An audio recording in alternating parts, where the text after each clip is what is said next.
The crystal glass hit the marble floor with a sickening crack, but the damage was already done.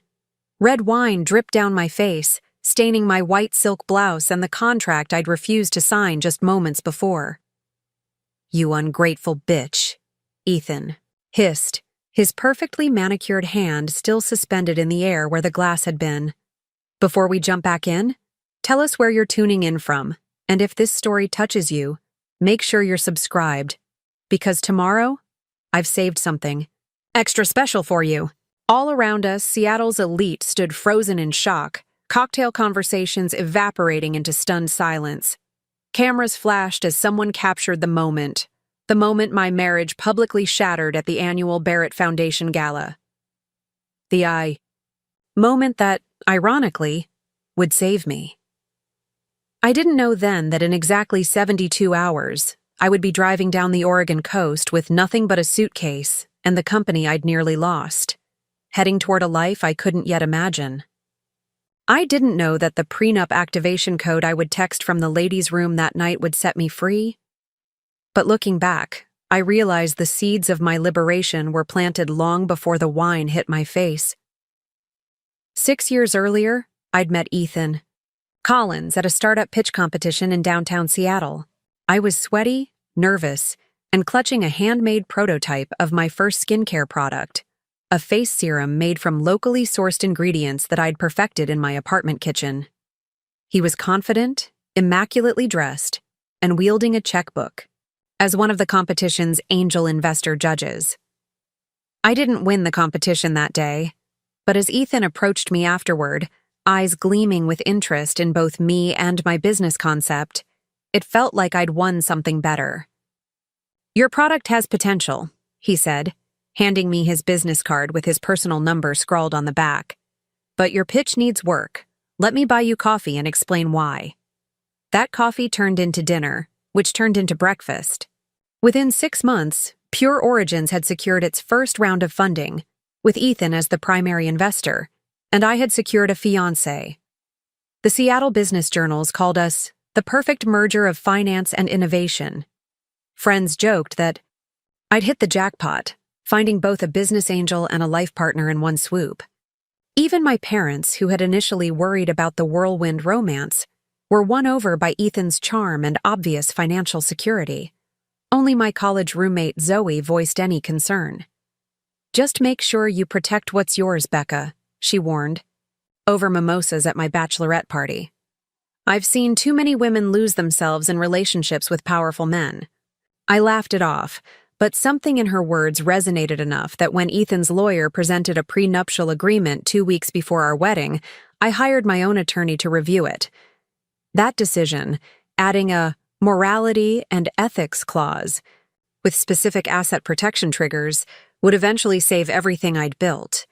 The clause, buried on page 18 in careful legal language, established that any act of physical aggression or public humiliation would immediately freeze joint assets and reinstate my full ownership of Pure Origins. It included a specific text code I could send to simultaneously alert our lawyers and bank. Ethan had skimmed the addition and signed without comment.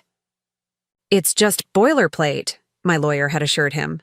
"Standard protection language that works both ways."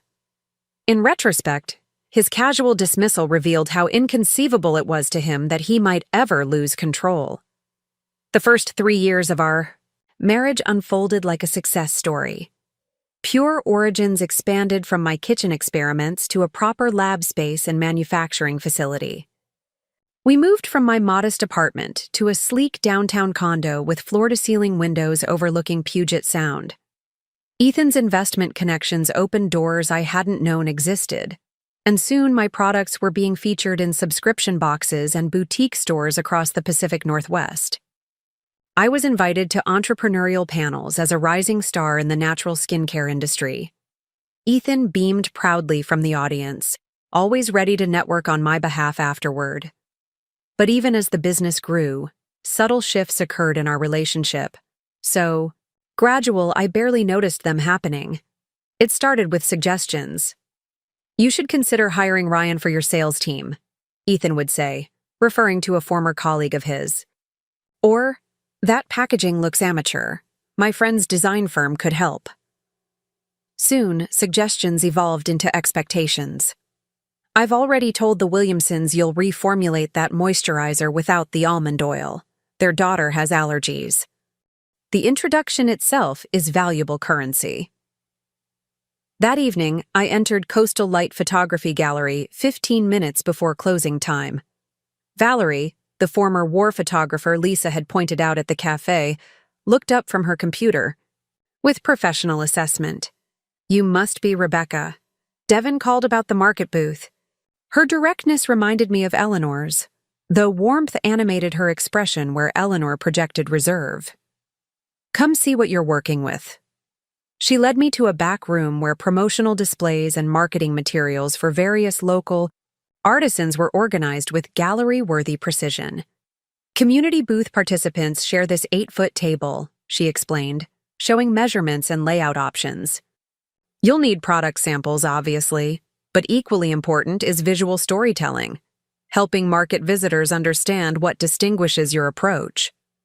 She gestured toward her own award-winning photographs of coastal landscapes. "People connect with authenticity and place. Your products use local ingredients, yes? Tell that story visually as well as verbally." For the next hour, Valerie offered practical guidance on display design, material selection, and visual storytelling techniques, professional expertise that would have cost thousands in consulting fees in Seattle, provided here through simple collegial generosity. When I tried to thank her, she shrugged. "Cedar Cove survives because we amplify each other's work. Your success potentially benefits my gallery visitors seeking local gifts, basic ecosystem functionality." The market preparation added intensity to days already filled with cafe shifts, co-op inventory, and formulation refinement. Lisa adjusted my schedule without complaint when I explained the opportunity. Alan at the co-op offered display materials, left from previous events. Iris provided pristine botanical samples to illustrate key ingredients. The Washingtons said little but expressed support through practical assistance, Marcus constructing a collapsible display shelf, Eleanor reviewing product descriptions for clarity and compliance with cosmetic regulations. 3 days before the DI market, I received an unexpected text from my Seattle lawyer. "Settlement conference scheduled next month. E's legal team proposing division of Pure Origins IP and market territories. Clearly recognizes brand value. Need your position on acceptable terms." The message yanked me back into the reality I'd been gradually reshaping. The legal proceedings continuing in my absence, Ethan's strategic maneuvering, decisions required about the business incarnation I'd built before Cedar Cove. The timing created a clarifying moment. The original Pure Origins represented significant value: established market presence, customer loyalty, distribution relationships. A reasonable settlement might include substantial financial compensation and retained rights to certain product lines. The pragmatic business decision would be strategic compromise, securing assets while minimizing ongoing conflict. Yet something in me balked at the thought of Ethan controlling any aspect of what I'd created, of seeing products I'd formulated marketed under his influence. I found myself walking along the shoreline that evening, watching waves reshape the beach with each advancing and retreating cycle. The natural rhythm suggested a different approach to conflict resolution, not rigid defense of territory, but fluid adaptation to changing conditions. Perhaps the answer wasn't fighting to preserve pre-Ethan Pure Origins intact, but allowing that business incarnation to conclude its natural cycle while focusing energy on the new growth already emerging in Cedar Cove. My response to my lawyer reflected this shift in perspective. Not interested in divided territories or shared IP. Prefer clean break. Will surrender Seattle formulations and brand applications in exchange for full ownership of all new developments and financial compensation for established value. Draft settlement on these terms. I'm building something new. The decision felt simultaneously like surrender and liberation. acknowledging real losses while refusing to remain tethered to battle lines drawn in the past. The morning of the artisan market dawned with coastal fog that gradually yielded to brilliant sunshine, weather that mirrored my own emotional state as I transported carefully prepared samples and display materials to the town square. The event occupied the heart of Cedar Cove, with established artisans in individual tents surrounding a central community pavilion hosting newer ventures. Valerie efficiently directed setup of the shared table, positioning Pure Origins, coastal, resilience between a honeycomb candlemaker and a driftwood jewelry artisan. Preparing and narrating this story took us a lot of time, so if you are enjoying it, subscribe to our channel. It means a lot to us. Now back to the story. Then came insertions into my decision-making process. I've scheduled a meeting with potential investors on Thursday. They're interested in funding a major expansion.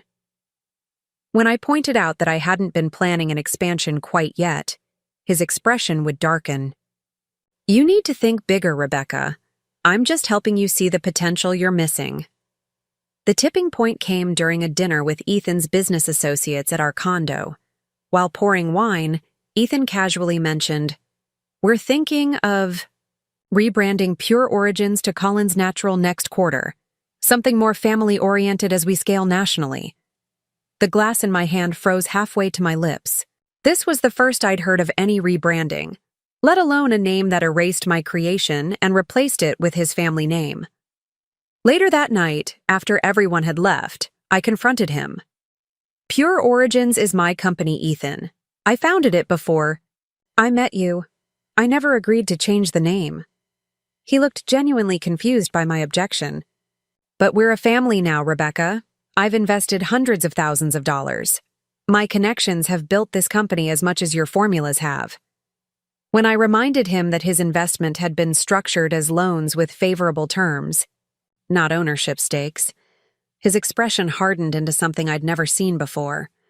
"Do you really think you'd be anywhere without me? You were mixing oils in mason jars when I found you." That night, I slept in the guest room, telling myself it was just a miscommunication, that Ethan's pride was hurt, that we would find a compromise in the morning. Instead, over breakfast, he placed a folder in front of me. Inside was paperwork to add his name to the business registration as co-owner and to authorize the name change to Collins Natural. "Just a formality," he said, sliding an expensive pen across our marble island. "We're partners in everything else. It's time to make it official with Pure Origins, too." Something cold settled in my stomach as I stared at the documents. This wasn't a negotiation or a request. It was an expectation, one that had apparently been in the works for some time, given the professionally prepared paperwork. "I need time to think about this," I said, closing the folder without signing. "And to consult with my business attorney." Ethan's smile remained fixed, but his eyes flashed with something dangerous. "Don't be difficult, Becca. This is happening. The only question is whether you'll be reasonable about it." For the next 2 weeks, an Arctic chill descended over our relationship. Ethan worked late, responding to my texts with one-word answers. When home, he was polite but distant, like we were strangers sharing an elevator rather than a marriage. The unsigned folder remained on his desk, a silent accusation. Meanwhile, I discovered other concerning developments. Ethan had been meeting with our biggest retail partners, positioning himself as the business development arm of Pure Origins. He'd had preliminary conversations with packaging suppliers about the rebrand. Most alarmingly, I found emails suggesting he'd been exploring ways to leverage his initial investment to claim controlling interest, consulting with his attorney about options if I proved difficult. I scheduled an urgent meeting with my own lawyer, the same one who had reviewed our prenup.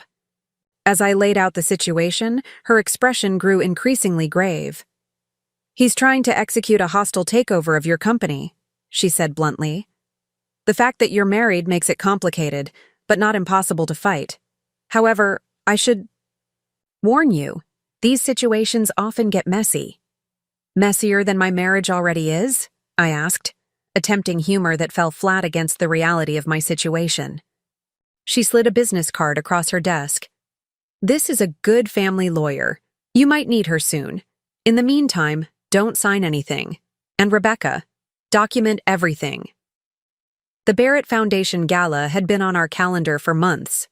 As major donors to Seattle's arts community, the Barretts hosted an annual black tie fundraiser that doubled as a networking powerhouse for the city's business elite. Canceling would have been conspicuous, raising questions neither Ethan nor I wanted to address publicly while our private power struggle continued. So I zipped myself into a black evening gown, clasped my grandmother's pearls around my neck, and prepared to spend an evening pretending that my marriage and business weren't simultaneously imploding. The tension between us had reached fever pitch that morning when I discovered Ethan had scheduled a meeting with Pure Origin's legal team without including me. "Just cleaning up some intellectual property questions," he'd claimed dismissively when confronted. The Barrett mansion was ablaze with lights as we arrived, camera flashes popping as Seattle's wealthy and connected strolled the red carpet. Ethan placed his hand on the small of my back, the picture of the devoted husband. "Smile," he whispered through gritted teeth. "Everyone who matters in this city is watching." For 2 hours, we circulated separately through the crowd, each playing our public roles flawlessly while avoiding direct interaction. I was deep in conversation with a potential retail partner when Ethan appeared at my side. Too bright smile fixed in place, champagne flute in one hand and a familiar folder in the other.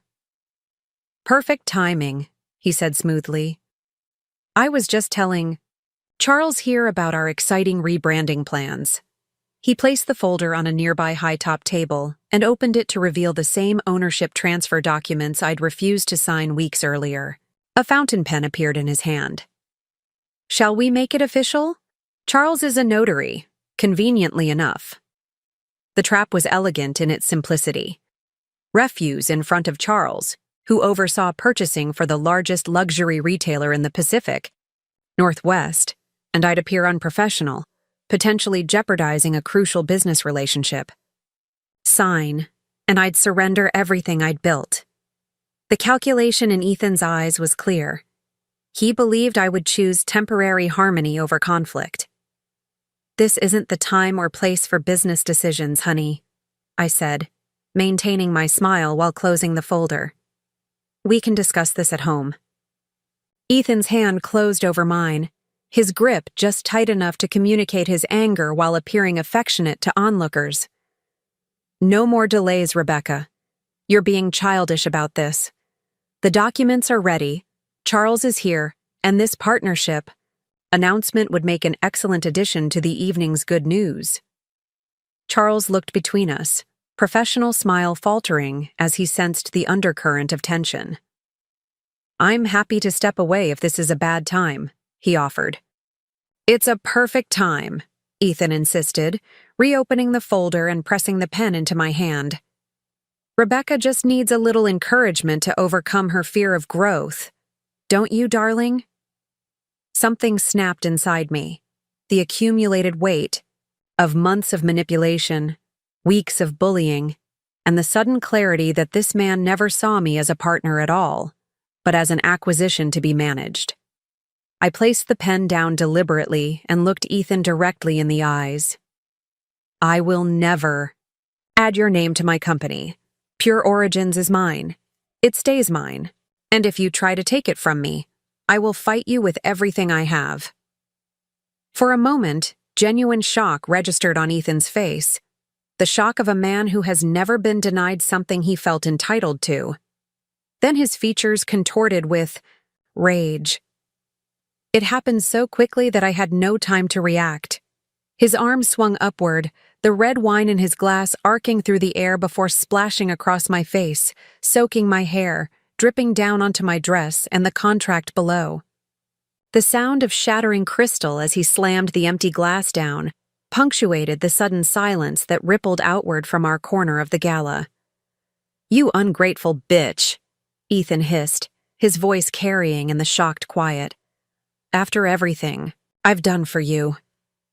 Countless eyes turned in our direction. Somewhere, a camera flashed. Charles backed away, hand covering his mouth.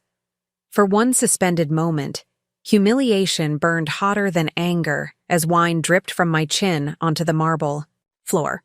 Then, with surprising steadiness, I picked up my clutch and walked toward the ladies' room, head high despite the stares and whispers that followed. Inside, I locked myself in a stall, hands shaking as I withdrew my phone. With trembling fingers, I typed the code phrase and sent it to the number my lawyer had established years earlier. Red sky warning. 3 simple words that would freeze our joint assets, alert my legal team, and activate the protective clause in our prenuptial agreement.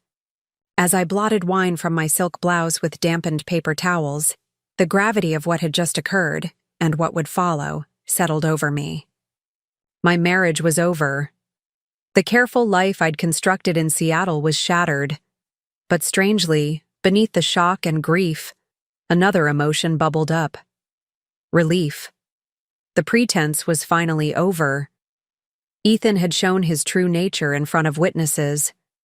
There would be no more gaslighting, no more pretending that his attempts to control my business were for my own good. As I stared at my wine-stained reflection, a plan began forming. I had built Pure Origins from nothing once before. I could do it again, somewhere new, somewhere beyond Ethan's influence. 3 days later, after a flurry of emergency meetings, with attorneys and bankers, I packed a single suitcase into my car. My lawyer had worked miracles, leveraging the public nature of Ethan's outburst and the clearly documented history of his attempts to seize control of Pure Origins. The prenup's morality clause had performed exactly as designed, protecting my business assets while temporarily freezing everything else pending further legal proceedings. I had enough liquid funds to start over and the freedom to take my company, wherever I chose. As Seattle's skyline shrunk in my rearview mirror, I pointed my car south toward the Oregon coast, toward a small artistic community called Cedar Cove, where an old college friend had once mentioned affordable commercial space and a community that valued handmade, local products. I had no idea then that this hasty escape would lead me to a converted boathouse studio overlooking a windswept bay. I couldn't have imagined that I would find mentors in Eleanor and Marcus Washington, my retired neighbors who had escaped the corporate legal world themselves decades earlier. I didn't know that Cedar Cove's community of artisans would embrace both me and a reimagined Pure Origins, or that the local lavender and seaweed would inspire an entirely new product line that would eventually outperform anything I'd created in Seattle. All I knew, as I crossed the state line with tears and determination competing for dominance, was that for the first time in years, every decision about my future was truly mine to make. The road stretched before me, uncertain but full of possibility. The smell of wine still lingered in my hair, a final gift from the man who had tried to own me, the man who had instead set me free. The Oregon coastline unfurled before me like a promise, all misty cliffs and churning waves that seemed to embody the tumult in my own heart. My knuckles had turned white from gripping the steering wheel for the past 6 hours, as if holding on might somehow keep me from flying apart. The radio had long since faded to static, leaving me alone with thoughts that pinballed between panic and a strange, unfamiliar exhilaration. Twice I'd pulled over at rest stops, overtaken by waves of doubt so powerful they made my stomach heave. Both times, my phone had lit up with Ethan's name, the coincidence feeling almost supernatural until I remembered the tracking app he'd insisted we both install for safety. I deleted the app in a gas station bathroom outside Portland, along with my social media accounts and email addresses that Ethan knew. My lawyer had advised creating this digital distance, explaining that men like Ethan rarely surrendered control willingly. "He'll try to pull you back into his orbit," she'd warned during our hurried meeting the morning after the gala. "The prenup protects your assets, but it can't protect your resolve." She'd slid a burner phone across her desk along with a list of recommended steps for someone leaving an increasingly controlling relationship. The clinical nature of that list — change banks, use cash when possible, vary your routine, had made the reality of my situation impossible to deny. I wasn't just leaving a failed marriage, I was escaping. The Welcome to Cedar Cove sign appeared through a curtain of afternoon mist, faded blue paint peeling around carved wooden letters. Population 3,542. The number struck me as impossibly small after Seattle's bustling millions. What had Zoe told me about this place? That artists were drawn to the light, that rent was reasonable, that the community valued craftsmanship over commerce. It had sounded charming when she'd mentioned it years ago during one of our increasingly rare phone calls. Now, as I navigated narrow streets lined with weathered clapboard buildings, it looked like either salvation or a terrible mistake. The Driftwood Inn sat perched on a bluff overlooking the bay, a rambling two-story structure that had clearly been cobbled together through multiple additions over decades. The vacancy sign flickered erratically in the gathering dusk. Inside, a woman with silver-streaked hair pulled into a loose bun looked up from her crossword puzzle, assessing me with kind but shrewd eyes. "Rough day?" she asked, taking in my rumpled clothes and the hollowness I could feel around my eyes. I managed a weak smile. "Rough week." Something in her expression softened. She introduced herself as Maggie, slid a registration card across the worn wooden counter, and then hesitated before asking for ID. When I fumbled with my wallet, hands still unsteady, she waved it away. "The card's enough for tonight. You look like you could use rest more than paperwork." My room featured faded floral wallpaper, a brass bed that creaked with every movement, and windows that faced the churning Pacific. I stood watching the waves until darkness swallowed them, feeling untethered from the life I'd left behind. The woman I'd been just days ago, Becca Collins, wife of investment banker Ethan Collins, owner of a promising skincare startup, seemed like a character in someone else's story. In her place stood a stranger, Rebecca Mitchell again, alone, running on fumes and fear, and the faint hope that whatever came next might be built on firmer foundation than what had crumbled behind her. Sleep came in fitful bursts, interrupted by phantom phone notifications and dreams where Ethan found me, his rage masquerading as concern as he dragged me back to Seattle. I woke with the dawn, salt air seeping through windows I'd cracked open during the night. For the first time since the gala, I allowed myself to fully consider my position. The emergency cash withdrawal my lawyer had facilitated would cover a few weeks of modest living. The prenup had secured Pure Origin's intellectual property and inventory, but those assets remained in storage facilities in Seattle until the legal dust settled. I had my formulation notebooks, my laptop with product specifications, and my raw determination. Everything else, even clothes and personal mementos, remained in the condo that had never truly felt like mine. After a shower in the inn's communal bathroom, I ventured downstairs to find Maggie setting out coffee and homemade scones for the handful of other guests. "Looking more human today?" she observed, pouring me a cup without asking. The coffee tasted better than it had any right to, rich and complex against the buttery scone.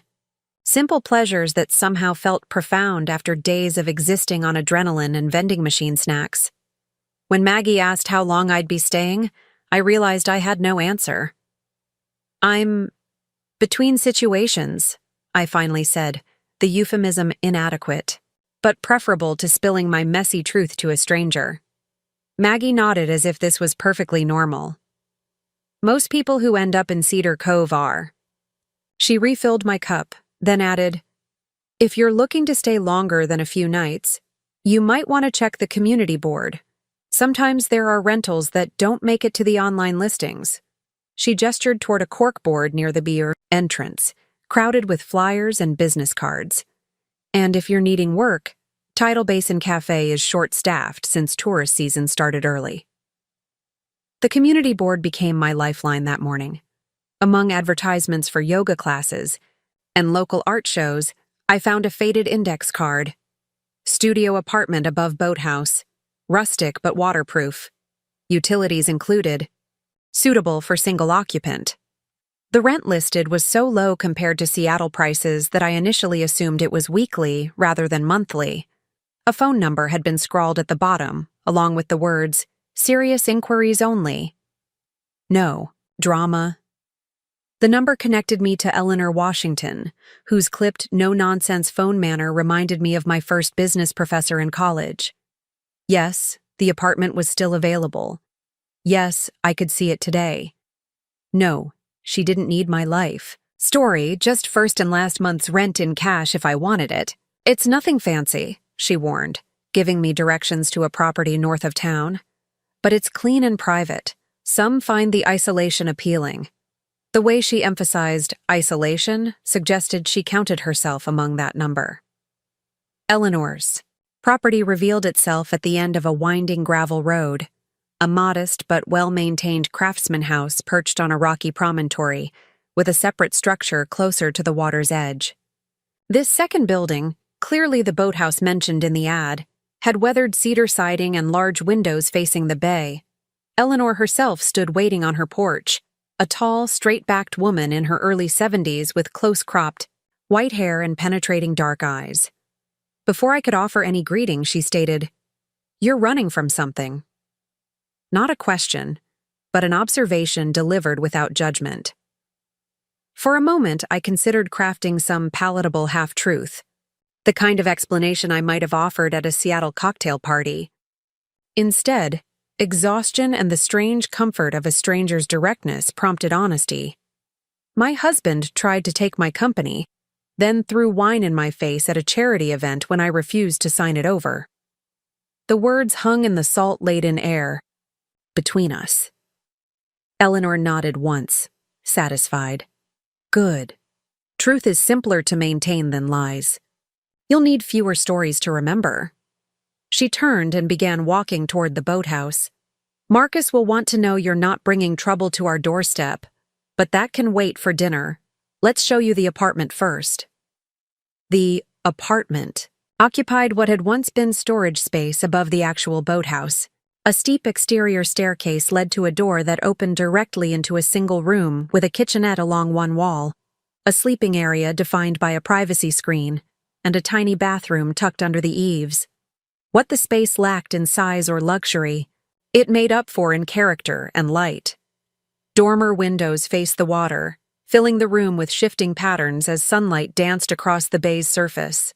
Simple, sturdy furniture, clearly chosen for function over fashion, included a writing desk positioned to take advantage of the view. Previous tenant was a poet, Eleanor explained, following my gaze to the desk. Found the water conducive to creativity. Left for an artist residency in New Mexico 3 weeks ago. She opened a closet to reveal a hot water heater and circuit panel. Building's been renovated with proper insulation. Stays warm enough in winter. Wi-Fi reaches from the main house, passwords on the fridge. Questions? Did I have questions? 1,000. But none that mattered against the overwhelming sense that this place, this tiny, remote apartment with its expansive views and distance from Seattle, was exactly what I needed. I paid the deposit and first month's rent from my dwindling cash. Reserves, signing a simple one-page lease that Eleanor produced from her pocket. No credit check, no references, no questions about employment or income stability. Just a human agreement between two women, one offering shelter and the other desperately needing a haven. "Dinner's at 6, Eleanor said as she handed me a set of keys. "Marcus makes a decent cioppino on Tuesdays. Nothing fancy, but there'll be plenty. Bring wine if you drink it. Nothing red." The specific prohibition against red wine, delivered with a knowing look, confirmed that Eleanor had understood more from my brief explanation than I'd explicitly stated. Before I could respond, she was already heading back to the main house. Her message clear. The invitation wasn't optional, and further discussion wasn't necessary. I spent the afternoon shuttling my meager possessions from car to apartment, each trip up the steep stairs a reminder of how little I'd managed to salvage from my previous life. When unpacked, My belongings occupied barely a quarter of the available storage. The remainder echoed with emptiness, a physical manifestation of all I'd left behind. In Seattle, Ethan and I had occupied a 3-bedroom condo filled with designer furniture and curated art. Here, my world had contracted to essential functions: a place to sleep, work, eat, and think. The lack felt oddly freeing rather than depriving. Each object I'd brought represented a deliberate choice made during those frantic packing moments. My most essential skincare formulation notebooks, the laptop containing my business plans and product specifications, clothes selected for practicality rather than impression. No stemware that required careful handling. No throw pillows chosen to complement wall colors. No objects maintained solely because they projected the correct image to visitors. Just the basic architecture of a life I might rebuild. Standing at the window as afternoon light stretched golden fingers across the bay, I excavated this unfamiliar feeling.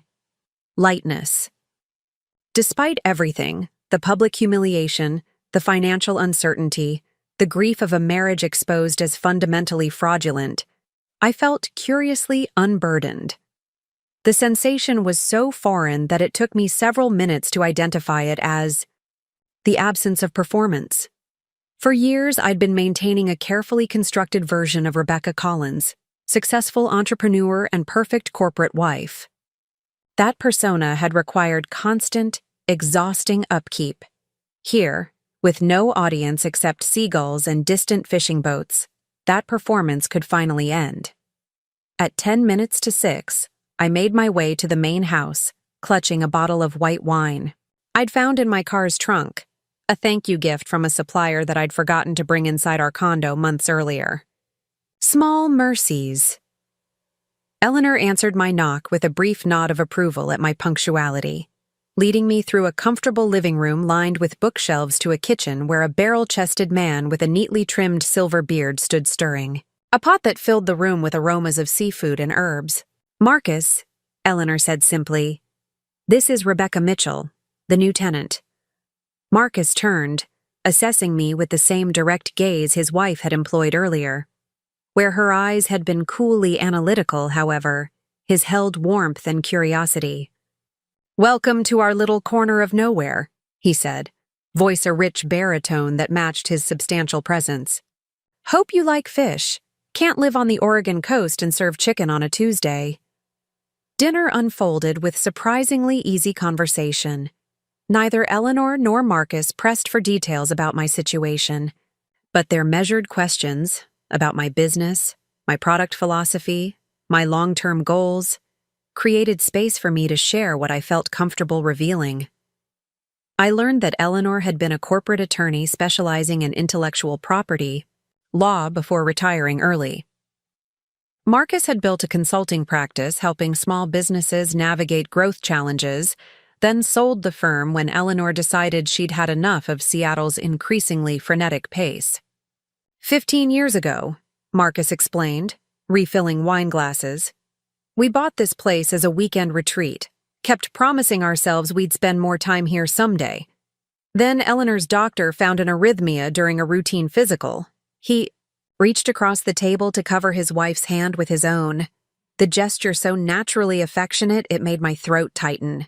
Nothing life-threatening with proper management, but it clarified our priorities considerably. We realized someday needed to be immediately. "Best decision we ever made," Eleanor added, though I won't pretend the transition was smooth. We both missed certain aspects of our previous life. The intellectual stimulation, the sense of purpose. She studied me over the rim of her glass. That's often the hardest part of major life changes, finding new purpose to replace what you've left behind. The insight struck with uncomfortable precision. Beyond escaping Ethan's control, I hadn't thought clearly about what came next. Pure origins had been my purpose, my creative outlet, my professional identity. While the prenup had protected my ownership, the practical reality remained. Daunting. My production facility, suppliers and distribution networks were all in Seattle, all temporarily inaccessible while legal proceedings unfolded. Could I rebuild from nothing, in a town with barely enough population to support a farmer's market? Rebecca, Marcus said, interrupting my spiraling thoughts. Eleanor tells me you develop skincare products from natural ingredients. When I nodded, he continued, There's someone you should meet. Iris Chen supplies botanicals to half the herbalists, between here and Portland. Has greenhouses specializing in native medicinal plants? Remarkable woman. Former biochemist who decided corporate pharmaceutical work was crushing her soul. Marcus collects interesting people the way some collect. Stamps, Eleanor explained with fond exasperation. Can't help connecting the dots between them. She stood, beginning to clear dishes. He'll insist on introducing you, so you might as well yield gracefully. Iris might actually be useful for your work, unlike most of his fascinating connections. Later, as I prepared to return to my new apartment, Marcus pressed a business card into my hand. Iris's contact information. Tell her I sent you. He hesitated, then added with careful casualness, The boathouse itself, the space below your apartment, has been used as a workshop before. Previous tenant never did much with it beyond storing kayaks, but it has decent plumbing and ventilation. If you were looking for product development space, it might serve. The offer, delivered without pressure or expectation, unlocked something that had been tightly coiled within me since leaving Seattle. I'd need to see what equipment I could afford, I said, allowing myself to consider possibilities that had seemed impossible just hours earlier. Start small, basic formulations until I rebuild some capital. Sound business approach, Marcus approved. Start where you are, use what you have, do what you can. At my raised eyebrow, he chuckled. Arthur Ashe said it first. Tennis player, with wisdom beyond his sport. Good night, Rebecca. Sleep well. I returned to my apartment under a canopy of stars more visible here than they'd ever been in Seattle's light-polluted sky. The vastness above reflected the expansive uncertainty before me, but for the first time since Ethan's wine glass had shattered on that gala floor, the uncertainty felt less like an abyss and more like an uncharted sea. Navigable, perhaps, with the right map and compass. That night, I dreamed not of Ethan's rage or the spectacular implosion of my marriage, but of the boathouse below my apartment transformed into a laboratory. Dream me moved confidently between workstations, mixing ingredients, harvested from Oregon's coast and forests. The products that emerged were different from my Seattle line, wilder, more elemental, infused with the same untamed energy as the waves that now lulled me to sleep. I woke with the first gray light of dawn, reaching immediately for the notebook, on my bedside table to capture formulation ideas before they evaporated with sleep's retreat. The act felt both familiar and revolutionary, the muscle memory of creativity reawakening after months of defensive posturing in my disintegrating marriage. How long had it been since I'd felt this spark, this genuine excitement about product development? In the latter days of my Seattle life, Pure Origins had become less about innovation and more about maintenance, maintaining growth trajectories to impress Ethan's investor friends, maintaining the carefully cultivated brand image, maintaining the fiction that business success compensated for personal emptiness. Sitting cross-legged on my bed with the notebook balanced on my knee, I allowed myself to imagine a different version of Pure Origins, one built around Cedar Cove's natural bounty, sea minerals, coastal botanicals, the pristine water itself. A brand that celebrated resilience and regeneration rather than merely promising surface beauty. The synchronicity between this conceptual shift and my personal circumstances wasn't lost on me. If I could rebuild myself from the foundation up after Ethan's betrayal, perhaps my business deserved the same opportunity for transformation. The question remained. How to begin with almost no capital, no equipment, and no established local connections. The practical obstacles towered like the coastal cliffs visible from my window. I needed income while rebuilding, The remaining cash from my emergency withdrawal wouldn't last more than another month. I needed suppliers for raw ingredients, containers, labels. I needed to understand Cedar Cove's local market and whether it could support even a modest relaunch of my business. As morning light strengthened, illuminating dust motes dancing in the beam that slanted through my eastern window, I made the first entry in a new journal. Day 1 in Cedar Cove. Assets, knowledge, experience, determination. Liabilities, limited. Capital, no infrastructure, unknown market. Next steps. 1. Secure income source. 2. Explore local ingredient availability. 3. Assess workshop viability. The simple act of documentation, breaking insurmountable challenges into actionable steps, provided an illusion of control that nevertheless steadied my nerves. After a breakfast of instant coffee and a protein bar from my dwindling supplies, I ventured into town, Maggie's mention of the Tidal Basin Cafe's staffing shortage fresh in my mind. The cafe occupied a weathered blue building at the harbor's edge, its wide deck extending over the water on pilings darkened by decades of tidal cycles. Inside, mismatched tables and chairs created a hodgepodge charm augmented by local art, covering every available wall space. Behind the counter, a harried-looking woman with a complex constellation of tattoos covering both arms juggled coffee orders while shouting instructions to an overwhelmed teenage boy operating the espresso machine. I waited until the morning. Rush subsided before approaching. "I heard you might need help," I said, when the tattooed woman finally had a moment to breathe. She looked me over with the weary skepticism of someone who had hired and lost too many seasonal workers. "You have experience?" Before my marriage, during graduate school, I'd managed a coffee shop in Seattle's University District. The muscle memory of those years remained, the rhythm of drink preparation, the choreography of register and espresso bar, the delicate art of customer management. 3 years as a shift supervisor at Emerald City Coffee, I said, naming the shop that had helped finance my MBA. I can make everything from basic drip to pour-overs, handle register operations, and train staff if needed. I deliberately omitted my more recent history. Entrepreneur, formulator, wife of investment banker. None of those identities would serve me here, in this cafe with its chipped mugs and handwritten menu board. The woman, Lisa, according to her name tag, raised an eyebrow. "Bit overqualified for slinging coffee in a tourist town, aren't you?" When I didn't immediately respond, she sighed. "But beggars can't be choosers, and I'm definitely begging. Kyle's leaving for college in 2 weeks, and my other part-timer just eloped with a marine biologist." She grabbed an application form from beneath the counter. "Can you start tomorrow? Morning shift, 5:30 to 2? It's not glamorous, and tourists can be entitled nightmares, but tips are decent, and you get free food during your shift." Just like that, I had a job. Not the career I'd built in Seattle, not the creative work that had once defined me, but honest labor that would keep me fed and housed while I determined next steps.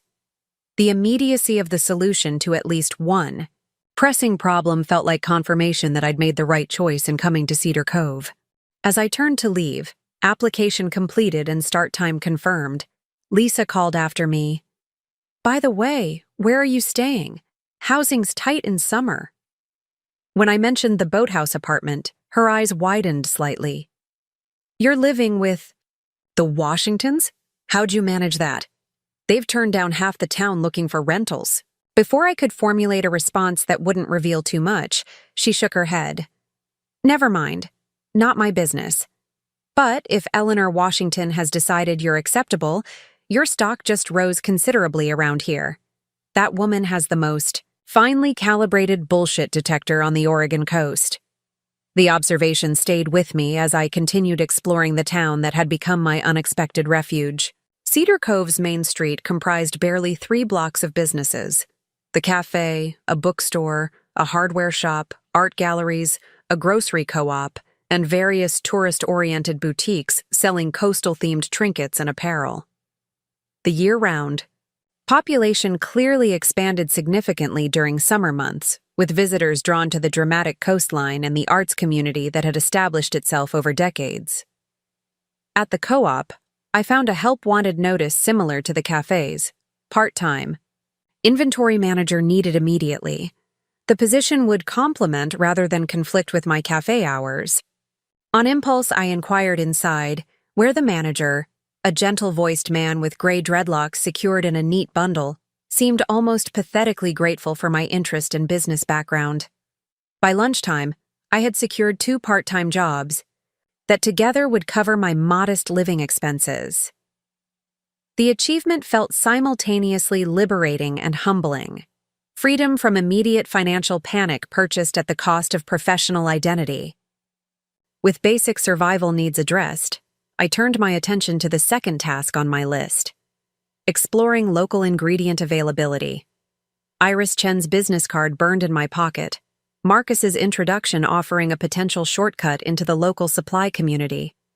But as I stood outside the converted warehouse that housed the co-op, another impulse seized me: to directly experience the natural bounty of this new environment before filtering it through someone else's expertise. I followed a trail marked by a weathered wooden sign reading Tide Pools, 1.2 miles. The path winding down through wind-sculpted pines to a rocky beach, different from the tourist-friendly strands closer to town. Here, the coast revealed its raw character: jagged black rocks, pools of crystal-clear seawater teeming with life, seaweed in varieties I'd never encountered in Seattle's more sterile markets. Kneeling beside one particularly vibrant pool, I watched anemones wave delicate tentacles in the gentle current, while hermit crabs conducted their cautious business around barnacle-encrusted rocks. The coastal ecosystem displayed before me represented untapped potential for skincare formulations: mineral-rich seawater, algae with documented moisturizing properties, botanicals adapted to thrive in harsh salt spray and constant wind. Elements that might infuse products with the same resilience the environment demanded from its native species. I collected small samples in the zip-top bags I'd fortuitously stuffed into my jacket pocket. Not enough for production, but sufficient for preliminary experimentation once I established a workspace. As afternoon light softened toward evening, I made my way back to the boathouse, pausing at the structure's lower level before climbing the stairs to my apartment. The space Marcus had mentioned as a potential workshop was accessible through double doors facing the water, likely designed for boat storage originally but adaptable to other purposes. Inside, the concrete floor sloped gently toward a central drain. Windows lined the water-facing wall, providing natural light and ventilation possibilities. Bare studs between support posts offered opportunities for shelving or workbenches. The space whispered with possibility. In its current state, it was merely an empty shell. No equipment, no utilities beyond basic plumbing and electricity. But I could envision workstations for formulating, storage areas for raw materials, perhaps eventually a small packaging operation.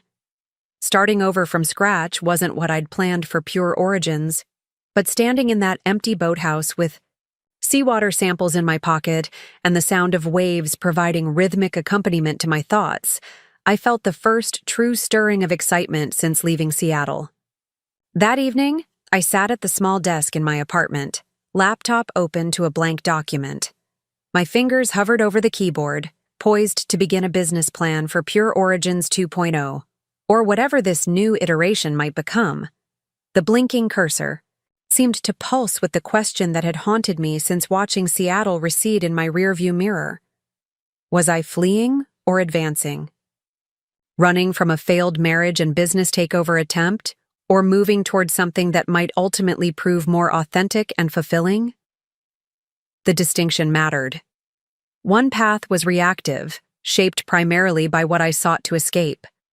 The other was proactive, guided by a vision of what might be possible in this unexpected new chapter.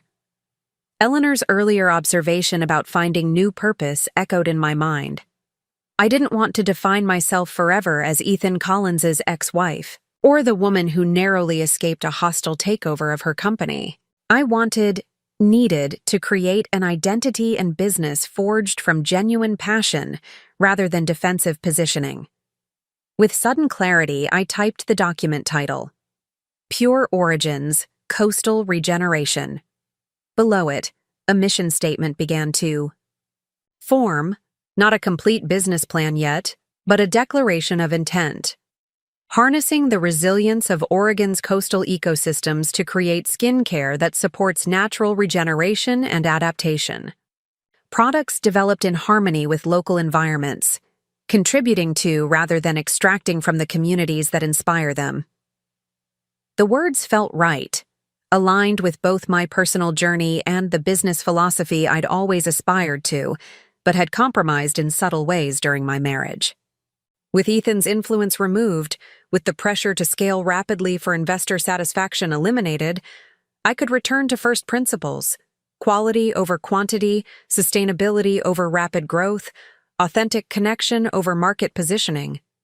Whether this vision would translate into commercial success remained uncertain, but for the first time since the gala's red wine had stained my blouse and clarity, the path forward felt authentic to my core values. A knock at my door startled me from my planning reverie. Eleanor stood on the landing, a canvas grocery bag in one hand. "Thought you might need provisions," she said, handing me the bag without ceremony. Inside, I found basics: coffee, eggs, bread, fruit, granola, the staples of a temporary kitchen. The thoughtfulness of the gesture coming from a woman who projected such self-contained strength caught me off guard. "Thank you," I said, emotion thickening my voice. "For everything. The apartment, dinner last night, this." I gestured with the bag. I keep finding myself without adequate words lately. That's new for me. Eleanor's expression softened marginally. Major life disruptions have that effect. Strip away our practiced vocabularies, force us back to essentials. She turned to leave, then paused. "Marcus mentioned you might be interested in the boathouse space. If so, we should discuss terms. No rush. Take time to be certain it meets your needs." With that, she descended the stairs, leaving me once again marveling at the Washington's particular blend of boundary and generosity. That night, as I made a simple dinner from Eleanor's provisions, my phone, the new one, unknown to Ethan, chimed. With a text from my lawyer. Preliminary hearing scheduled. Contesting prenup clause activation. Claims incident was momentary frustration, not qualifying aggression. Evidence and witnesses strong on our side. Updates as available. Stay well. Stay hidden. The message crystallized something I'd been feeling since arriving in Cedar Cove. This wasn't merely a temporary refuge, but potentially a long-term relocation. Whatever legal resolution eventually emerged, returning to Seattle would mean re-entering Ethan's sphere of influence. Something my emerging sense of self-preservation recognized as dangerous regardless of judicial outcomes. The realization should have been frightening. This confirmation that I was truly starting over rather than briefly regrouping. Instead, as I looked around the small apartment with its expansive views and promise of self-determination, I felt the final pieces of my decision locking into place. Cedar Cove hadn't been in any 5-year plan. The boathouse workshop wasn't the state-of-the-art lab I'd once envisioned for Pure Origins expansion. Serving coffee wasn't the career trajectory I'd mapped after earning my MBA, but the path that had led me here, however painful and unplanned, offered something my carefully constructed former life had increasingly lacked: the opportunity to build something authentic, aligned with my values rather than someone else's expectations. The chance to discover who Rebecca Mitchell might become when not defined as an extension of Ethan Collins's ambitions. Tomorrow would bring the first morning shift at the cafe, the beginning of an income stream independent of my soon-to-be ex-husband. The day after, I would call the number on Iris Chen's card, exploring local botanical possibilities with a former biochemist who had similarly chosen purpose over prestige. The following week, I would discuss terms for the boathouse workshop with the Washingtons, beginning the slow process of rebuilding Pure Origins from its essential elements. Each step small, each decision mine alone. The complexity of emotions this new reality evoked, grief and liberation, anxiety and anticipation, seemed perfectly matched to the view outside my window, where moonlight now silvered the bay's surface. Depths concealed beneath seemingly simple beauty, constant movement beneath apparent stillness, the next wave already forming as the current one reached shore. I closed my laptop, my mission statement and nascent plans saved but incomplete. Tomorrow would be time enough to continue building. Tonight was for acknowledging the foundation already laid in these first crucial days of my Cedar Cove rebirth. The first week at Tidal Basin Cafe passed in a blur of steam and coffee grounds. I fell into the rhythm of early mornings, rising at 4:30 a.m., watching dawn break over the water during my walk to town, and arriving in time to start the industrial coffee makers before the first fishermen appeared seeking caffeine before heading out to sea. There was something grounding about the physical nature of the work, so different from the executive decisions and investor meetings that had dominated my Seattle existence. My hands developed calluses from handling hot equipment rather than paper cuts from contract reviews. My feet ached from standing rather than from designer heels. The simplicity felt like meditation after years of complexity. Lisa, the cafe owner, watched me with increasing approval as I mastered her ancient espresso machine and developed rapport with the regulars. "You're overqualified," she remarked on my 5th morning, leaning against the counter during a rare quiet moment. "But there's something refreshing about watching someone treat a minimum wage job like it matters." I looked up from the latte art. I'd been perfecting, something I'd learned during graduate school and found myself enjoying again.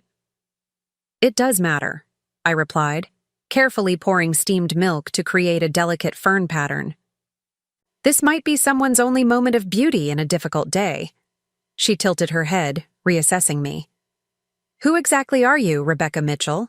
Nobody moves to Cedar Cove in May without a backstory." The question was direct, but not unkind. I'd been fielding similar inquiries all week, from customers curious about the new face, from my coworker Kyle who found my competence suspicious, from vendors making deliveries. I'd developed a simplified narrative, entrepreneur taking a sabbatical, to reconsider direction, drawn to the coast for inspiration, close enough to truth without revealing vulnerabilities I wasn't ready to share. "Someone starting over," I told Lisa, the honesty slipping out before I could reconsider. "The details aren't particularly interesting." She nodded, accepting the boundary without offense. "Fair enough. Starting over is practically Cedar Cove's unofficial motto. Half the business owners in town have reinvention stories." She gestured toward a customer entering, a woman in her 50s with a camera bag, slung over one shoulder. "Take Valerie there, award-winning photojournalist who covered wars for 20 years. Now she runs the gallery 3 doors down and only photographs seabirds and coastal landscapes. Says she needed to capture creation instead of destruction for a while." The cafe served as an unexpected education in Cedar Cove's social ecosystem. From my position behind the counter, I observed connections and power dynamics that would have taken months to discern otherwise. The town operated on relationships more than transactions, favors exchanged, skills bartered, reputations carefully maintained across years. Artists and craftspeople dominated the permanent population, supplemented by fishing families with generational claims to the harbor and a small professional class providing essential services. Tourism sustained the economy but didn't define the community's character. Most notably, Eleanor and Marcus Washington occupied a position of quiet influence I hadn't immediately recognized. References to them peppered conversations. Marcus's business advice sought before major decisions. Eleanor's legal insights deferred to in community disputes. They weren't wealthy by Seattle standards, but their combination of expertise, integrity, and selective engagement made them something rarer, respected elders whose approval carried weight. The realization that they had extended protection over me simply by accepting me as a tenant explained the careful courtesy I received from locals, despite my newcomer status. My afternoon shifts at the co-op offered different insights. While the cafe connected me to Cedar Cove's social fabric, the co-op revealed its economic underpinnings. Working inventory exposed me to the region's agricultural producers, artisanal food crafters, and botanical suppliers. Alan, the dreadlocked manager, quickly recognized my business background and began delegating responsibilities beyond simple stock management, vendor negotiations, ordering optimization, display arrangement. The work was engaging without being consuming, allowing mental space to continue developing plans for Pure Origin's revival. Nearly 2 weeks into my Cedar Cove existence, I finally called the number on Iris Chen's business card. A brisk, no-nonsense voice answered, clearly accustomed to efficient communication. West Coast Botanicals. When I mentioned Marcus's referral, her tone warmed marginally. The Washingtons have good judgment about people. What can I help you with?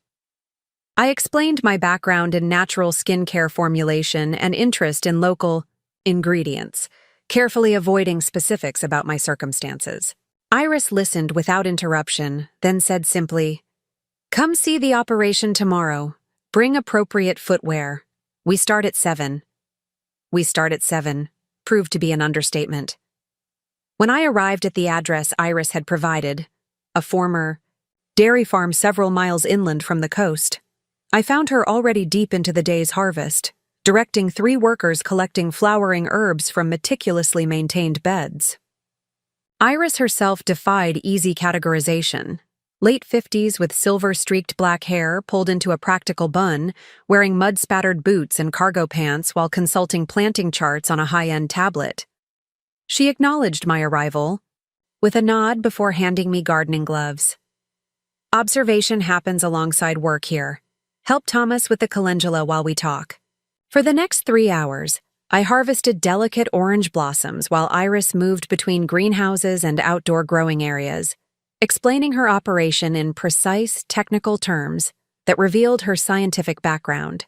West Coast Botanicals supplied medicinal herbs and specialty botanicals to herbalists, small-batch beauty companies, and high-end restaurants throughout the Pacific Northwest. Unlike larger commercial operations, Iris maintained heirloom varieties and specialized in plants with specific medicinal or cosmetic applications, many cultivated using traditional techniques from her Chinese heritage, alongside modern sustainable farming practices. Most commercial suppliers force rapid growth through artificial conditions, she explained, examining seedlings in a humidity-controlled greenhouse. It increases yield but compromises phytochemical profiles. The compounds that make botanicals effective for skincare or medicine develop in response to environmental stressors, variable weather, insect pressure, competition with other plants. Perfect growing conditions produce weak chemistry. The observation struck me as both scientifically sound and metaphorically resonant with my own situation. Stress forcing stronger development. Over lunch, a simple but perfect meal of vegetables. Harvested minutes earlier, Iris asked pointed questions about my formulation approach and ingredient standards. Her interest seemed professional rather than personal, evaluating whether my work merited access to her carefully cultivated botanicals. I found myself speaking with a passion I hadn't felt in months, detailing my commitment to efficacy over marketing claims, my preference for whole plant extracts rather than isolated compounds, my experiments with preservation methods that minimized synthetic additives. "You understand the principles," she concluded, appearing moderately impressed. "Most beauty entrepreneurs I meet are marketers first, formulators second, if at all. They want ingredients that sound appealing on labels rather than constituents. That functions synergistically." She studied me over her teacup. "The Washingtons mentioned you're establishing a workspace in their boathouse. What equipment do you have currently?" When I admitted to having nothing beyond formulation notebooks and raw material samples, she nodded as if confirming a suspicion. Starting from zero. She rose from the table, gesturing for me to follow her to a storage building behind the main barn. Inside, amid neatly organized shelves of dried botanicals, stood laboratory equipment: scales, hot plates, glassware, a small centrifuge. My previous lab setup before I expanded 3 years ago. Not state-of-the-art, but functional for small batch development. It's been collecting dust. You can use it until you're established enough to invest in your own. The unexpected generosity left me momentarily speechless. In Seattle's competitive entrepreneurial community, such assistance would have come with ownership stakes or exclusivity agreements at minimum. Iris waved away my stuttered thanks with characteristic directness. Marcus said you're legitimate. I have ingredients that work best in skincare applications, but limited time to develop. Formulations myself. We'll establish a collaborative arrangement once you're operational. For now, consider it a properly vetted investment in future possibilities. She handed me a laminated card, listing harvest days for different botanicals. You're welcome here. On these mornings if you want fresh material. Otherwise, the co-op carries my dried stock. Coastal ingredients, seaweeds, salt, minerals. You'll need to source elsewhere. Talk to Devin Lewis about sustainable harvesting permits. He manages the Marine Sanctuary Program and monitors commercial collection. The information came with implicit endorsement. Iris was essentially providing a roadmap to Cedar Cove's ingredient supply network, doors that might have taken months to locate and open otherwise. As I prepared to leave, Iris offered one final observation. Cedar Cove functions on reciprocity, not just transactions. Remember that as you establish yourself here. The principle seemed to underscore all the interactions I'd had since arriving, from Maggie's discretion at the inn, to the Washington's practical support, to Lisa's gradual inclusion at the cafe. The community operated on a complex exchange, a value that encompassed but transcended simple economics. My instinct to protect myself through privacy was understandable, but potentially limiting in this environment where judicious vulnerability might yield stronger connections. I returned to the boathouse that evening with my mind churning, not just with formulation possibilities unleashed by access to Iris's equipment and botanicals, but with larger questions about integration versus isolation. My Seattle strategy had been clear: project confidence, never reveal weakness, maintain careful control over personal narrative. Those habits had served me well in competitive business environments but felt increasingly misaligned with Cedar Cove's more transparent social contract. The protective walls I'd built seemed to be blocking potential allies as effectively as they deterred threats. The following morning, Eleanor intercepted me as I left for my cafe shift. Marcus and I would like to discuss the workshop space this evening if you're available. Her tone remained characteristically neutral, but a certain tension around her eyes suggested the conversation might encompass more than rental terms. I agreed to dinner at 6, then spent my shift mentally preparing counteroffers for whatever price they might suggest for the boathouse use, calculating what I could afford. From my combined cafe and co-op income while still rebuilding business capital.